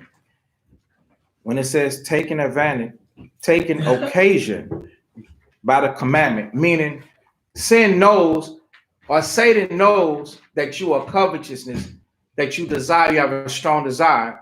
And because he knows that you have a strong desire, you know what he's going to do with that covetousness? Huh? What do you say? Take it back. He's going to take advantage, but he's going to change it up. He's going to make it stronger. He's going to make it strong. He's going to make it so strong because you didn't flee from the face of sin. You didn't resist it. So he's going to make it even strong. He's going to change it up to where you can't resist. And the next part tells you, said it wrought, meaning it worked in me all manner of concupiscence. Do we not understand this? It said it began to work in me all different types of sexual thoughts. When you want to change, but you don't change, he say, oh, just like if you fighting somebody or boxers, they're boxing and they hitting the guy, but the guy he's still standing. So he knows that he's hitting the guy, but he's not hitting him what? He's not hitting them hard enough. So now Satan has got to come even harder, because Satan's job is to deceive you and to get you to fall. So now it's going to change the viewpoint. And now that's when you go even further. So you go from looking the appealing with the clothes on, then you go into the clothes off. So now it's working in your mind. All type of concupiscence is sexual. All type of sexual things. It goes there. Then it says, for without the law, sin was dead. Meaning, before you knew the capabilities of the law and the instruction of the law and the details of the law and the statutes and the judgments, you didn't even have acknowledgement of that what you was doing was wrong. That's why people watch pornography. That's why people be on all different type of sites, because they don't really know what sin is covering up, what the concupiscence is covering up, what is hiding. The bewitching of naughtiness obscure. What is it obscuring? They don't even recognize that. Who don't see it? So in order to overcome a sin, you got to search out the laws pertaining to that sin. The laws, statutes, the commandments, the judgments. You got to see what am I standing to lose if I make this decision? What am I standing to lose? What is being taught in the class? That's what you stand to lose. Everybody understand that? So you got to read it for yourself.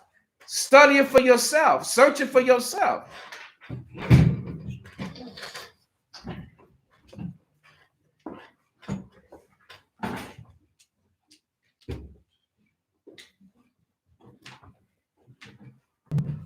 Next question.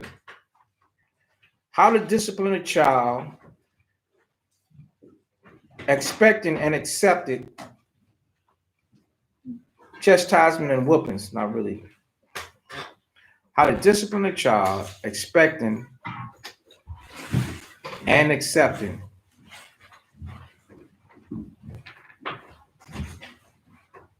that they numb to chastisements and whoopings. Children are not numb. They're not numb to the whoopings and the chastisement. I fathered 11 children. I got 11 children. And most of them, I have chastised them. Have to spank them.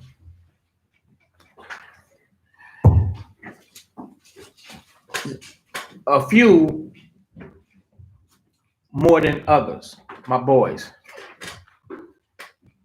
For some reason, the girls, the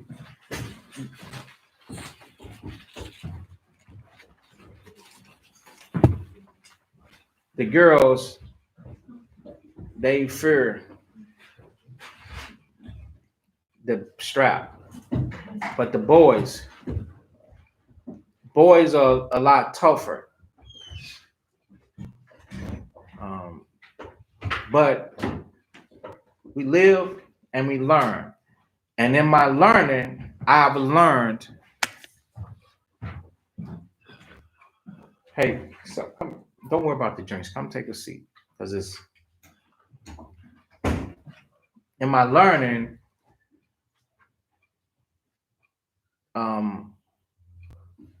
they're not numb to it. They actually feel it. They actually feel it.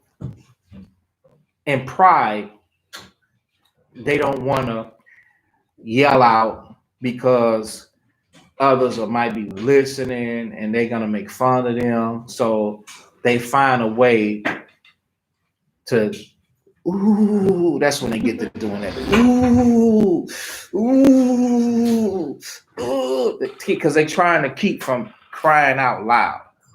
But they feel it. Just imagine me as a man hitting you on your legs with a belt, on your butt, over and over and over. You'd feel it. They feel it. They not numb. What do you have to do in addition to that? Go to the book of Ecclesiastes.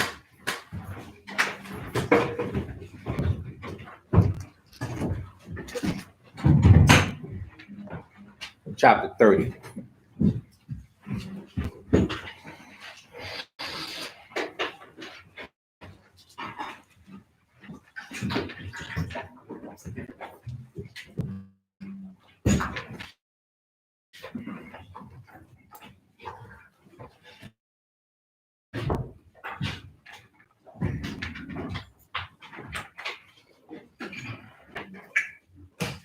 The book of Ecclesiastes, chapter 30, and verse 1. He that loveth his son causeth him oft to feel the rod, even though he appears that it's numb.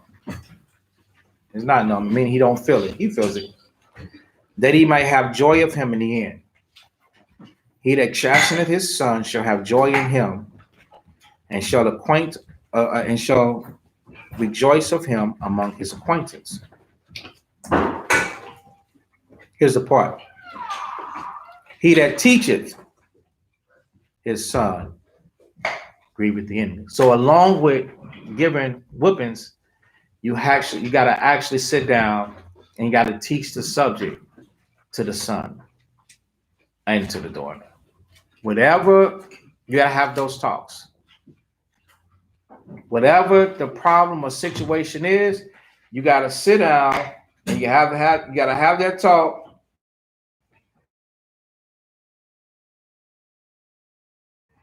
And you cannot be tired point to where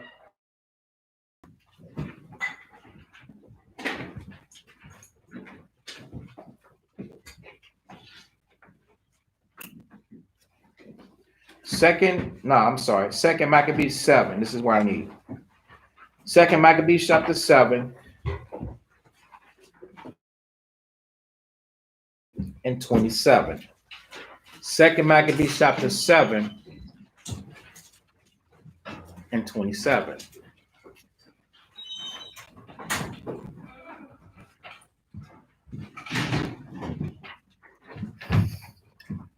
I'm gonna go to the very end of the well, I started close to the top where it says, "Oh my son. So, oh my son, have pity upon me that bare thee 9 months in my womb and gave thee suck 3 years and nourished thee and brought thee up unto this age." So the last part says, and endured the troubles of what? Education. So she endured the troubles of education. So she taught him. And there was trouble teaching him. But she endured those troubles. Okay? She endured those troubles. That's what all women have to do. You got to endure the troubles.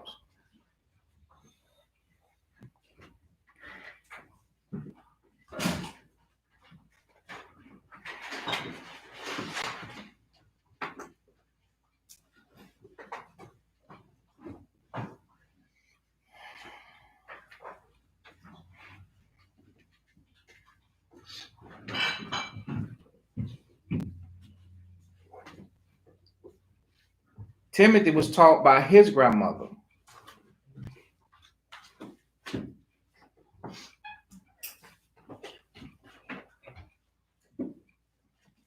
So when it comes to dealing with the children, you're going to have to, like I said, you're going to have to do more than just hit them. You got to sit down and you got to have lessons. Our lives are, when I want to say over, meaning the free time that we really had, we don't have that time no more. Now we got to actually sit down with the children and have conversations with them, open up the scriptures, teach them to read,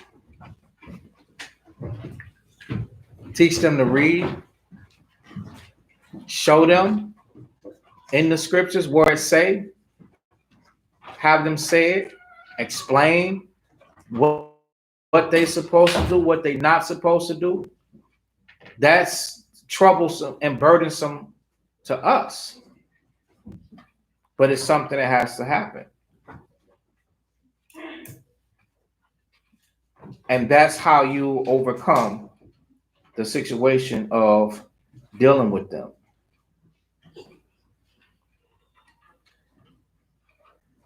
You can't be bitter with them, because if you be bitter with them, what's going to happen? Colossians chapter 3, verse 21.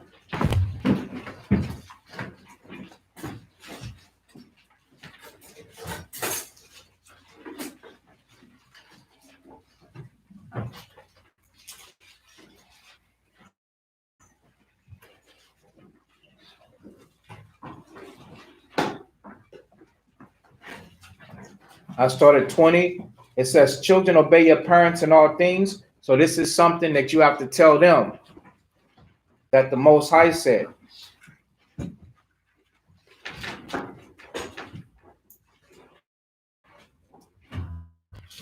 For this is well pleasing unto the Lord. Verse 21, fathers and mothers. Then it says, provoke not your children to anger, lest they be discouraged. So you cannot be so angry with them to where you're making them angry by dealing out of the spirit. You should not be yelling at them, screaming at them, using profanity at them, using degrading words, because they're defenseless against you. They're powerless against you. I seen a parent disrespect a child so much that the child hit him with the fist balled up. The mother was so abrasive towards the son hit her in the face. I was right there, I saw it. So that's why it says you cannot provoke them to anger, because if you deal with them out of the spirit, then they'll deal with you how? They'll deal with you out of the spirit. They're not going to always be little babies like this little baby here. He can't do nothing. If his mama just start snatching him around and hitting him all in the head and slapping, he can't do nothing but let him turn 15. She tried to do that to him, hit him all in the head and stuff. He like, Mom, that's not what you do to me. His brain processes that. That's not no form of discipline. You don't hit me in the head. You don't hit me in the face. That is not the discipline and the correction of the scriptures. So if you're doing that, then he's going to retaliate. So you cannot provoke a child to anger, even in words. They will be discouraged. So you have to encourage them. You have to let them know, even if you're disappointed. I would tell my child, I'm disappointed. Oh, I'm not happy. I'm displeased. And I use the scriptures. If you don't want me to use these things, then don't do these things. You don't want it. I will say, you acting like a whore. You acting like a whoremonger. You acting like a liar. Whatever you wicked, being wicked, whatever the scriptures say, I'm going to say it. If you don't want these things said, don't do it. Fruit trees produce fruit. What are you producing? If you produce bad things, then I'm going to tell you that it's bad, and I'm going to use the scriptures, and I'm not going to use it at the top of my lungs. So you teach. In other words, you teach.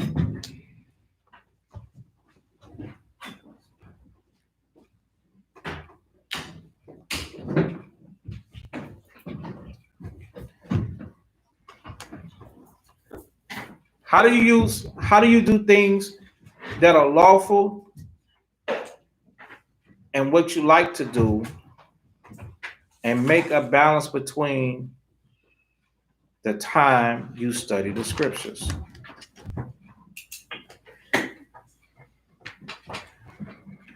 So how do you do things that's lawful and what you like to do and then time to study the scriptures? Well, who can answer that? When do you find time to study the scriptures? In your leisure.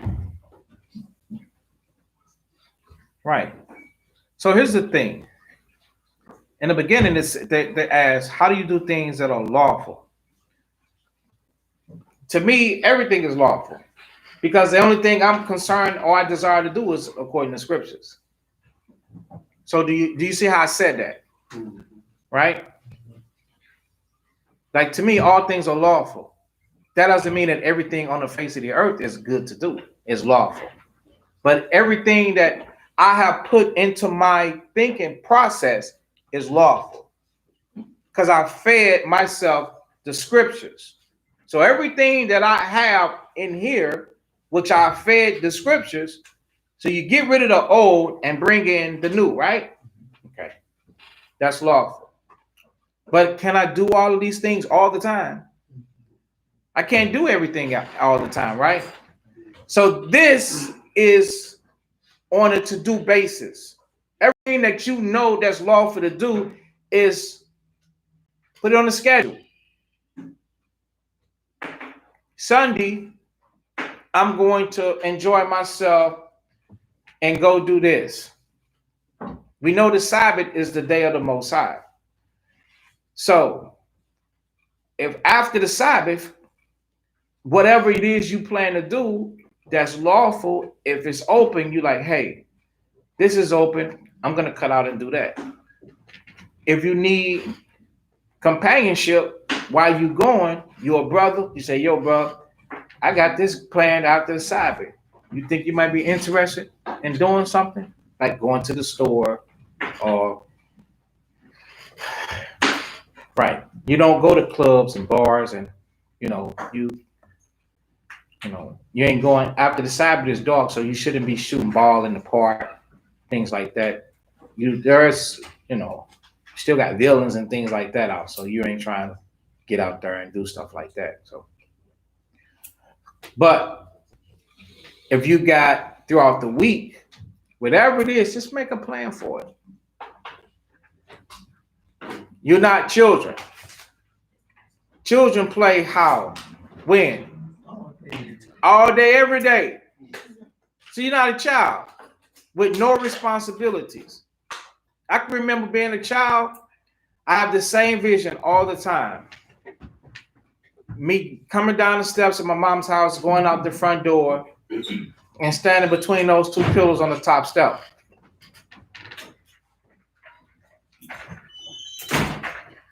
Standing on the top step. Looking up and down the street. What am I finna do? I didn't have no repairs to do. I didn't have another child. I didn't have nothing to take care of. I had nothing. You know what I'm saying? It's just me. So, but we're past that stage. So being past that stage, if you plan to do something, plan to do it, have a good time.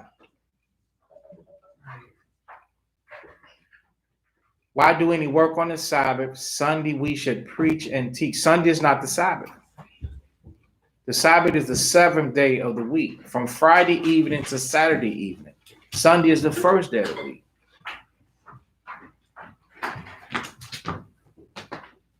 Look it up in Exodus chapter 20, and then you can look at any calendar.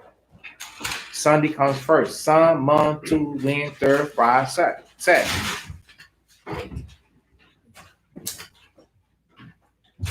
And it's strange that you say that because you're the first person I ever even acknowledged that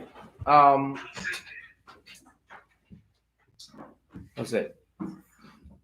That's somebody even this is not Christianity, but in Christianity on Sunday, if they thought that was a Sabbath day, they out selling food, bake sales. They don't rest at all. I don't know. We just got to come up out of that mind frame of we're gonna do things the way that we want to do things, or we're gonna do things according to the course of this world. No, we got to do things according to as it is written in order to be right. Other than that, we're gonna be wrong. So, where was I? So you study the scriptures in your leisure time, right? The dude there, man, you got to grow up and help me out. Looking for help. All these little dudes, man, grow up and do it, get it. Okay. So in your leisure time, let the Spirit move you. Pray for the Spirit, because it says time to study scriptures. Pray for the Spirit to study scriptures. It takes the Spirit of the Most High to be interested in certain things. Pray for the Spirit to study the scriptures, and deny yourself of the things like television, stuff like that, because that's all. People that's in Christ, we're not wilding out in the streets. You should not be. Not being a new person, you hanging out in the streets and stuff like that. You shouldn't be doing that. Evil communication. The person might not be treating you evil, but they're not applying the scriptures. And because they don't apply the scriptures, they are going to make you not want to apply the scriptures. They're going to make you want to do stuff like smoke drugs, pick up chicks, or you sisters, if you running with women that's not following Christ, you trying to pick up guy, you interested in some guy now, and you're going to try to point him to a video. See, he telling the truth. See, listen, look here. I remember some girl did that. She ended up getting raped, man. A couple years ago, we went to Kansas City. We have extended family everywhere. So somebody that was in Kansas City, the girl shows up with a guy. The girl shows up with a guy. So she heard the scriptures pertaining to that. Flee fornication. Don't be dealing with this guy. So she understands that.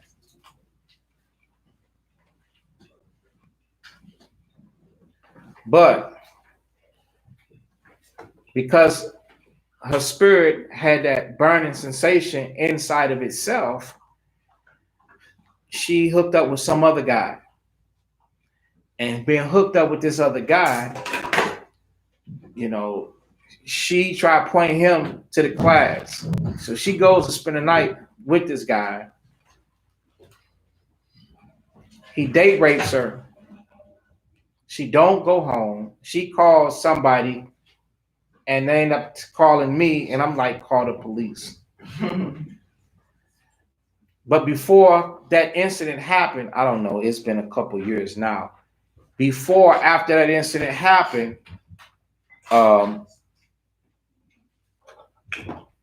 she was trying to get the guy to watch the class, but instead he was drinking alcohol and smoking marijuana.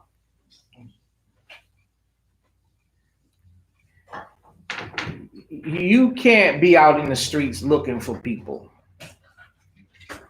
trying to get them. That's the streets ain't where you supposed to be. They're gonna try and corrupt you and make you do what they want you to do by being with them. That's why the scriptures teach you that evil communication will corrupt your good manners. So just like children learn manners at home, the body of Christ learn manners when they come to learn about the word of the Most High. Like when you read Exodus 18, Moses was explaining to Jethro that the people come and he do make them know the statutes and the laws of the Most High. That teach you godly manners. So, but when you go around people that are in the street, what end up happening? They doing something totally different. So they're going to be an influence on you. And most of the time, you're going to gravitate. That means you're going to be magnetically pulled till you come to a stop to something that resembles the old you. And it's going to be hard to fight off and hard to tell no. Seeing that somewhere in the back of your mind, that's what you've been wanting to do, but you've been letting these teachings tell you not to do it, and you've been trying to search and be a better person, but you've spent so many years doing the wrong thing that the magnetic pull is stronger than the force of the words of man, not the spirit of the Most High. The spirit of the Most High has to take time to grow. That's why myself personally, my spirit, I'm not saying I'm 100% perfected person, but my spirit and love of the scriptures is stronger than the magnetic pull of the old man. Because now I've crossed midway. I've lived in truth longer than I've lived in the world. So do we kind of understand what I'm saying? So that magnetic pull is not even, it's not strong. I can't go there. But it takes time. It takes your spirit time to grow. And as you are growing in the truth and in Christ, you got to spend time away from the flesh, away from the old man, away from the evil communication. A lot of you get offended when we call your friends evil. But the Bible is calling your friends evil. The Bible is saying that the people, what they're doing is evil. You cannot separate, and that's what you try to do. You try and separate what they're doing from the person. Oh, the person is good. I understand what they're doing is wrong. Why create something in your mind to describe them? Just use what the scriptures say. The scriptures say evil communication. I understand that that's so cut and dry that it doesn't even give you a defense or a chance to even come with a comeback to say, I should be around this person anyway. It takes that completely out. That's what the Bible does. It makes your sin exceeding sinful. It has the ability to do what? Cut that off and correct you so that you can't give it a rhyme, reason, or any type of excuse. All right? Now, studying the scriptures is a spirit that you get from the Most High. Pray unto the Most High. Utilize your time. Redeem the opportunity that you have. Instead of watching TV, say, okay, this will be a good time for me to go and read a few chapters. Let me pick up where we left off in class. Or let me now search out my sin. How do you search out your sin? Use examples, ask questions, but do some of the work. Some of you call or you text me for something that you could search out yourself. If you have an issue with anger, go into the Bible. We used to have hardback concordances, but now it's digital. Go to the Bible and click up anger. Go to the internet, click up anger. What is anger? What does it say about anger? Oh, these are okay. And what happened? Who got anger? Who got angry? We got classes on anger or whatever situation it is. Search that out instead of looking at the sitcom or this movie or that movie. Search this out. It's okay to spend your time studying. A lot. When I was a lot younger, I spent all of my time studying. I spent all of my time reading the scriptures. I spent all of my time listening to classes. When I drove in the car, listening to classes. When I got out, headphone, listening to classes. When I grocery shopped, even when I was younger and I lifted weights, on a daily basis or every other day, I had the book with me, had the Bible, this one, and another one. I had it. Had this book for a long time.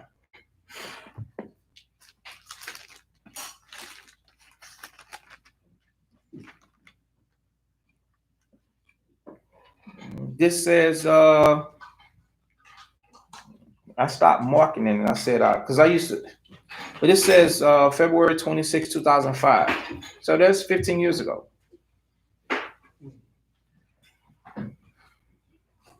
So I don't know, I might have got it in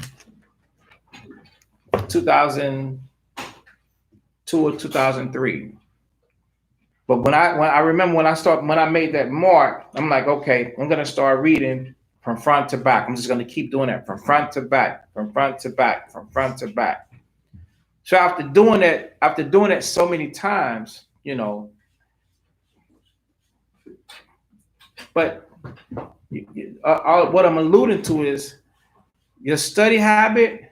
You're gonna have to redeem the time. And I know that it's a spirit because I desire to do different things, but the Most High doesn't give it to me yet. And if you want to study, pray. Give me the spirit to study.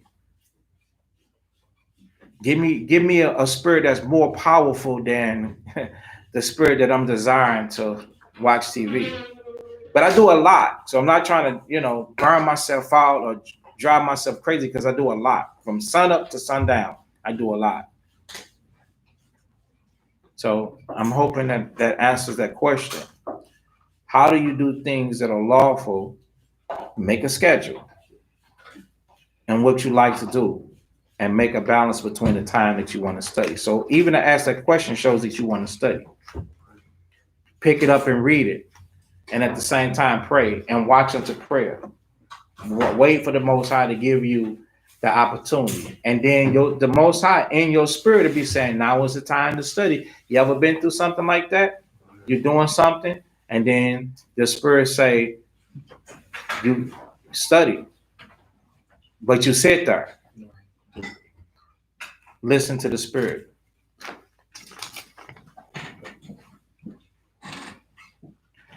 How to stop getting in trouble and be a nice sister. The way that you stop getting in trouble is you got to start listening unto those that are above you. The scriptures teach us, obey them that have the rule over you and submit yourselves. When it says submit yourself, that means be submissive. That means be respectful, listening to them. When they tell you that to do this and to do that, just do it without answering back or without responding. Do what they say. Give it a chance. Give it a try. If you do that, things will be better. Things will go well with you. If you don't, you're gonna be in trouble again. They're gonna say something. Everybody must submit themselves to one another. There's a question from offline. My brother has a wife, but is always talking about polygamy. I know our forefathers did it, but my brother is not where he needs to be. He still has sins. He's dealing with what scriptures can I give him?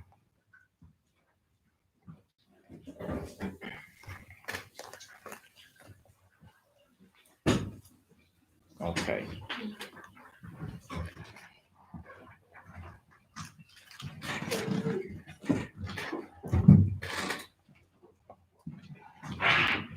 I'm wrong about work on the Sabbath.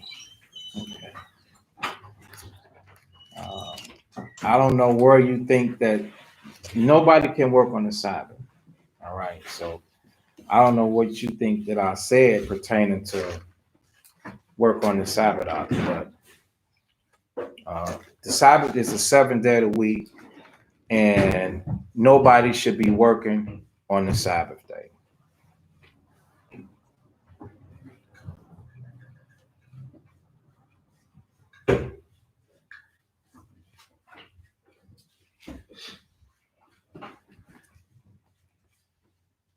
So I could just begin to pull out scriptures pertaining to First of all, your brother, you say he's not where he needs to be to deal with a woman. Um, Exodus 21:10 is one of them. You know, a woman is a responsibility. If you broke, you go take a woman. That doesn't make sense.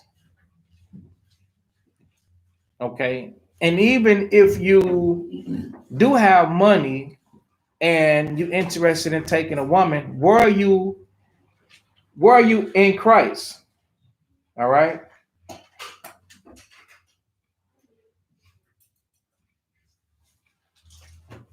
Go to the book of Tobit. Tobit chapter 8 and verse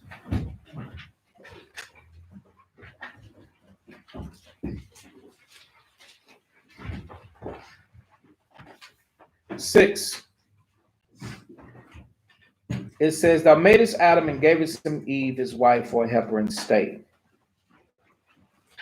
Of them came mankind. Thou hast said, It is not good that man should be alone. Let us make unto him an aid like unto himself. So when a man takes a woman, he's taking a woman to aid him. Okay? She is going to be able to, like, remember, this is very powerful. Let me see, and I hope that who cares, you're still there. Let's see who can get this. Pay attention. Tobit chapter 8 and 6. It should be easy. Thou madest Adam and gavest him Eve, his wife, for a helper and stay. So take out what you know. Think of what you don't know. The Lord gave Adam for a helper and a stay. Take out what you do know. This would be something that you have not thought of. Of them came mankind. Of who? Yeah. Of them. Thank you. Thou hast said, It is not good that man should be alone. Here's the point.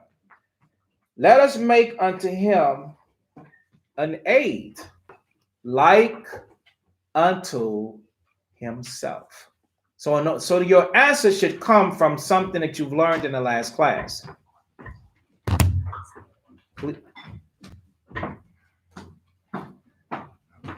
Let us make unto him an aid. What type of aid was Adam? He was the keeper of the ground. So if the Lord said, Let us make unto him an aid like unto himself, what type of woman did the Most High make Eve to be? A keeper of the ground. Just like who? Therefore, the woman cannot be simple as hell. She got to be like Adam. So if your brother is trying to deal, the word polygamy is not even in the scriptures. But if he's going to take a second wife, the wife must be a like unto him, able to do the work. Because he's tilling and keeping the ground with deal with people. So the woman should be like that. Oh, she's on a level to where she can deal with who? The sisters. Right? Okay. So show your brother that. All the other scriptures, there's no need to even go back and forth and argue with him. Because 9 times out of 10, if he's not on a level, he's picking a woman that's not on a level. Because any woman that's on a level do not want a man that's not on a level. He has got to be a man of understanding. And you don't even see him as a man of understanding. Okay? So I hope that answers the question.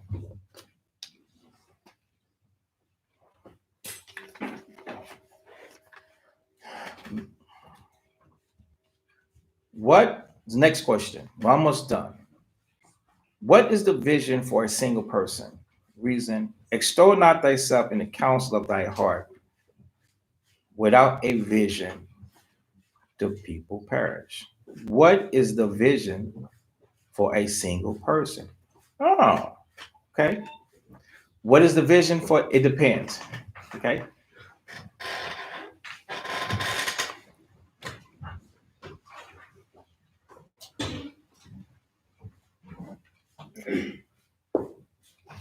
First Corinthians 7.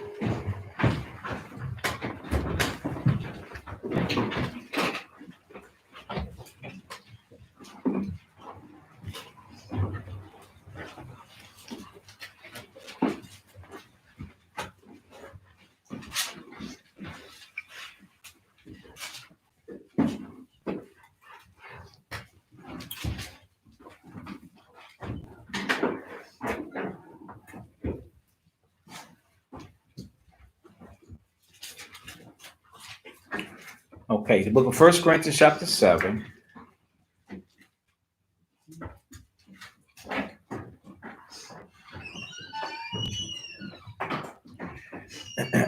In verse 32 says, but I would have you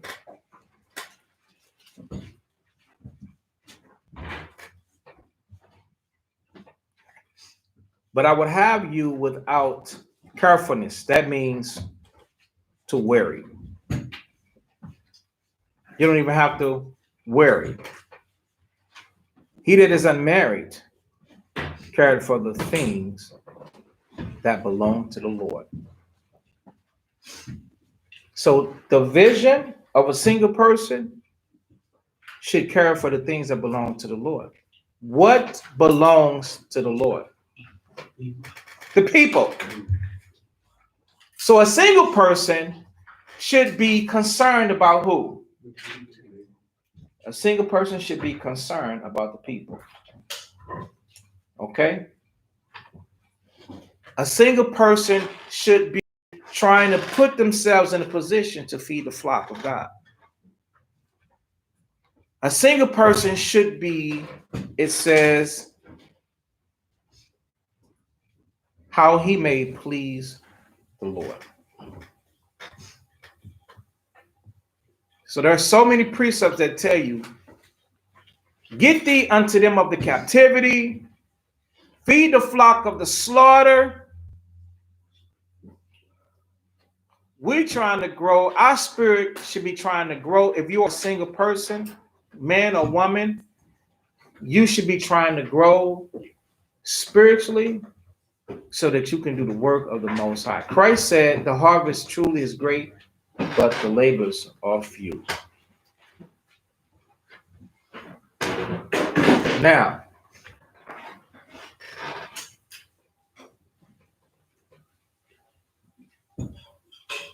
okay. Because what did the Lord say? He was going to raise up who to Israel? See. No. Sons of God. He would raise up prophets. Right. He'd raise up prophets. So in raising up prophets, you Israelites, you're the brothers and sisters that have to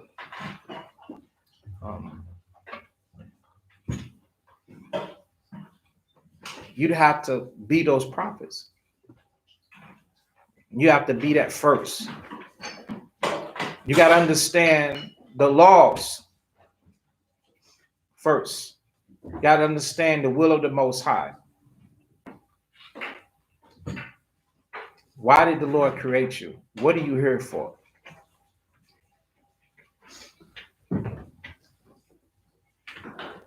First Corinthians 12.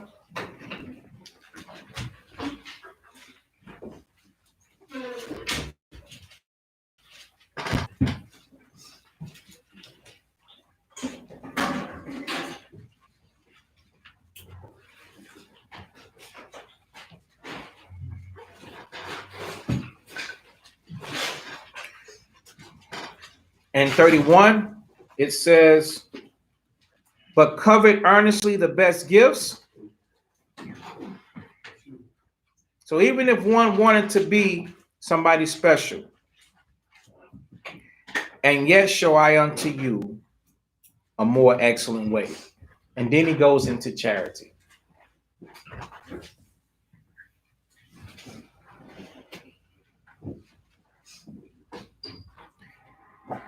He goes into charity because people want to be a lot of different things, but they lack the main ingredient to be something special, to be that special thing. So while being single, brothers and sisters should focus on walking and living in the spirit of charity. Do you have the ability to suffer long? Are you envious? Do you vaunt yourself up? At times you rash. Are you easily provoked? Do you think evil? Are you surmising? Are you a surmiser?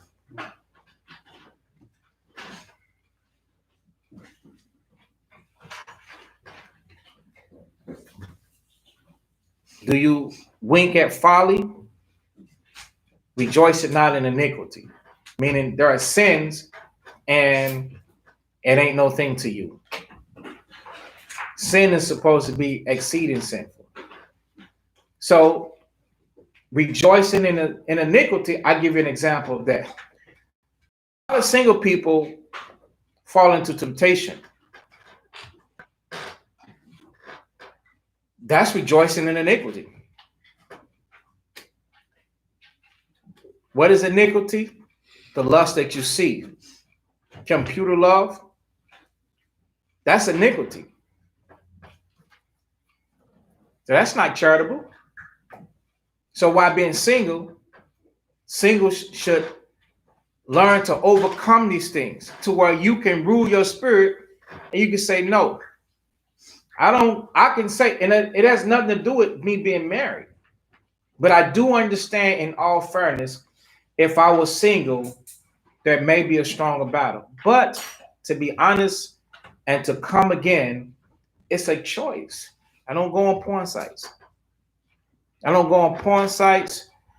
I'm not trolling to oozing and goozing over the women.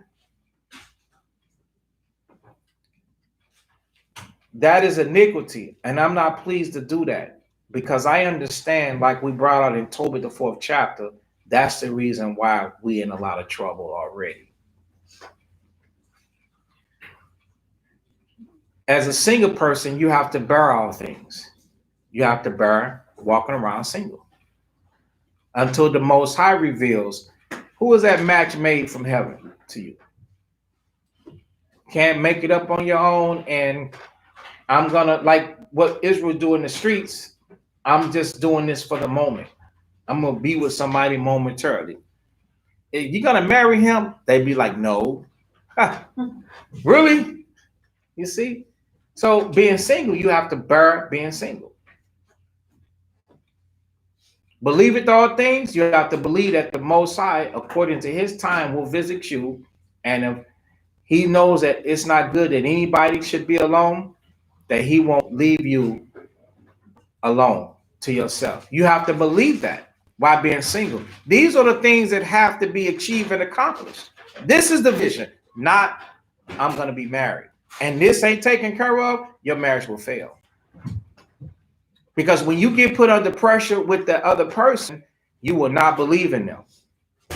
You will misbehave. You will seek your own. You will be easily provoked. You will think evil. You will rejoice in iniquity. You will go right back into the computer love that you came from. It's easy to be turned off in a marriage. Easy. Me as a man, anything can turn me off. We have a bad conversation, I'm turned off. But I don't run to a computer. That's the last thing I need.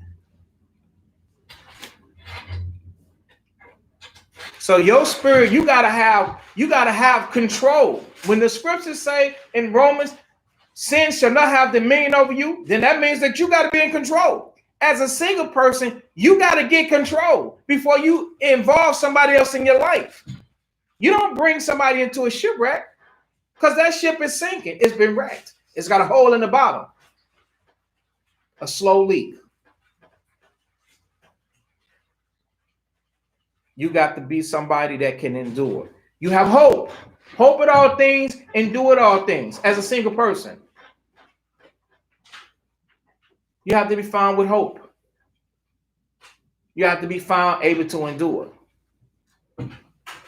What do you endure? The stuff that you've been through. I tell y'all the stuff that I've been through, and y'all like, wow, guess what? I'm still in the truth. I was able to what? Endure.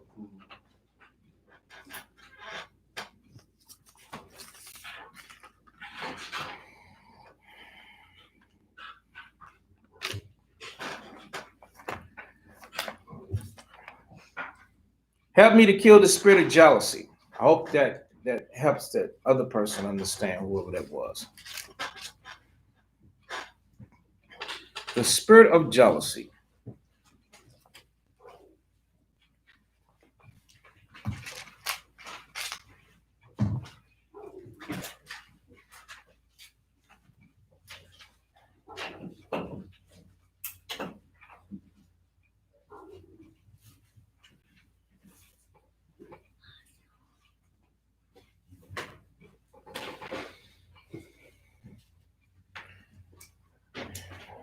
All right.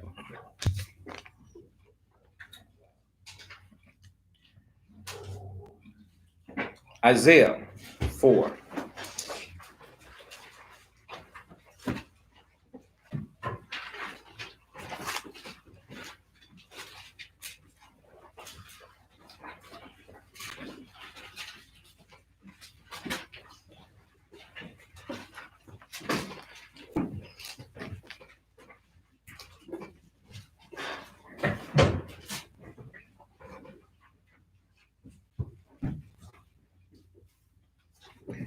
The book of Isaiah, chapter 4.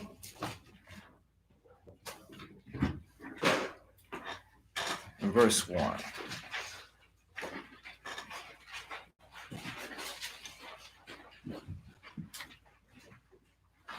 Okay. It says, in that day, 7 women shall take hold of one man. Sisters out in the world of, you're going to have to be willing to share someday. Saying, we'll bread and we will wear our own apparel. Women will be self-sufficient. These sisters are working. They're able to take care of themselves. Listen, here's the part. Here's the reason why. So that has the spirit of jealousy, you're going to have to learn to understand the scriptures opposed to your emotions. You got to start looking at things in a spiritual aspect opposed to looking at things in a physical aspect. All like, what are they doing? This, and the third. And then a learned brother should be able to make those things help the pain and suffering that comes behind it. One thing is, don't do it out of order. That's one thing. I'm teaching no brother to go forth. Pay attention, young brother. We're flipping the pages. You should have been there. Isaiah 4, verse 1. No brother should be out on the prowl. But those brothers that without restrictions, it happened, you did it, this, and the third, whatsoever, you there now. And in the midst, there's a reason why the Lord has allowed things to happen. And I'm going to show you according to scriptures. Hurry up and get it out. Isaiah 4, verse 1.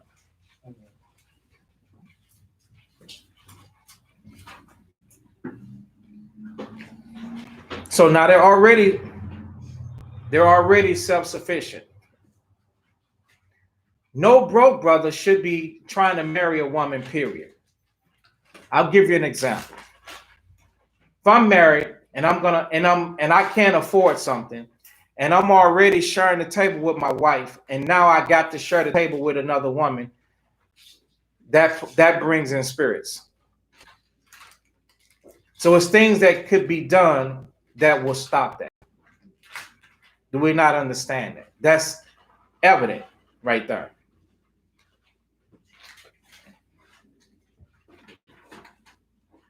It says, we will eat our own bread, and we will wear our own apparel. Only let us be called by thy name to take away our reproach. So why did the Most High allow it to happen?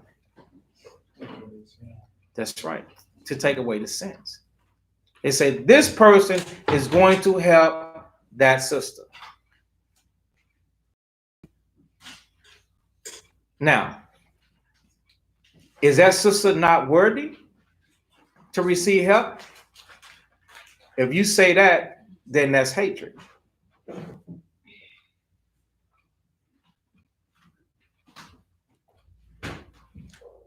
Jealousy is a difficult moment that has to be dealt with respectfully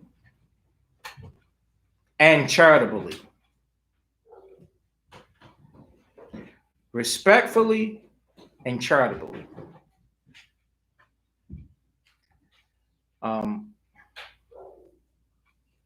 The one sister cannot provoke the next sister. No sister should be provoking another sister. The first sister should look at the second sister with respect as a sister and say, okay, now this sister is about to do what? Go to school. This sister is now finna learn. Verse 2. In that day shall the branch of the Lord be beautiful and glorious. This cannot be talking about on the other side in the kingdom. Because in the kingdom, flesh and blood can't inherit the kingdom. It ain't no, you ain't in sin. So this is on this side, not on the other side.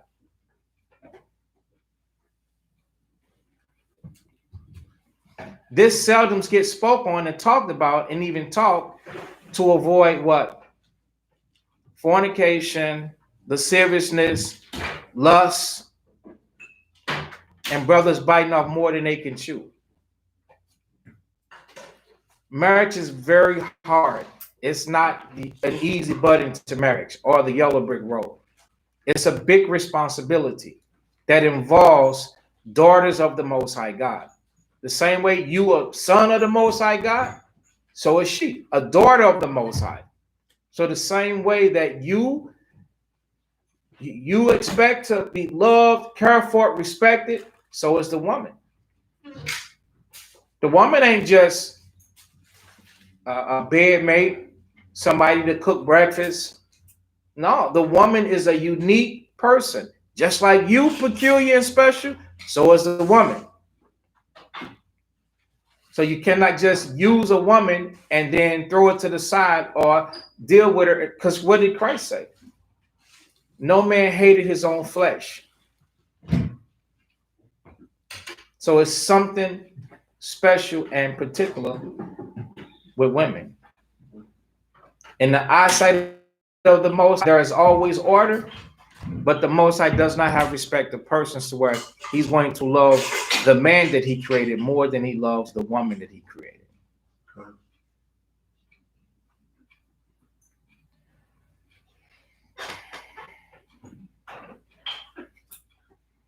So one way to look at it is that, sisters, if you're jealous, you have to see that this is going to help that sister to come up out of sin. Now go to 1 Peter chapter 2, pertaining to the same situation and topic.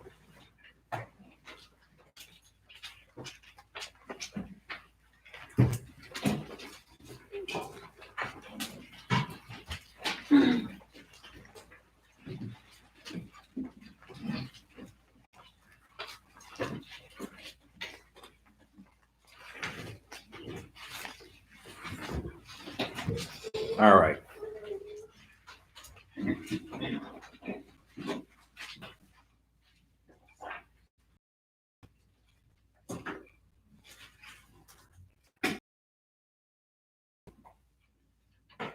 In verse 1, it says,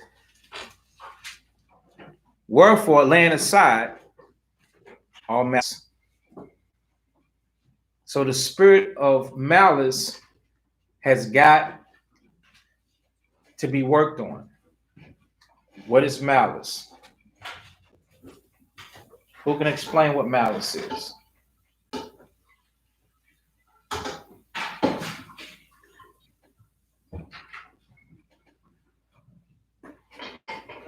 The malice is the intention or desire to do evil. Ill will. So how do you work on jealousy? You know that something intentionally is going to display something ill or disapproval. In order to get rid of jealousy, you got to get rid of the malice intent. So I'll read it again. Malice, the intention or desire to do evil towards either one, towards him or towards her. So you got to work on yourself as an individual. You have to work on yourself as an individual. So lay aside that. And all guile. What is guile? Guile is lies, deceit.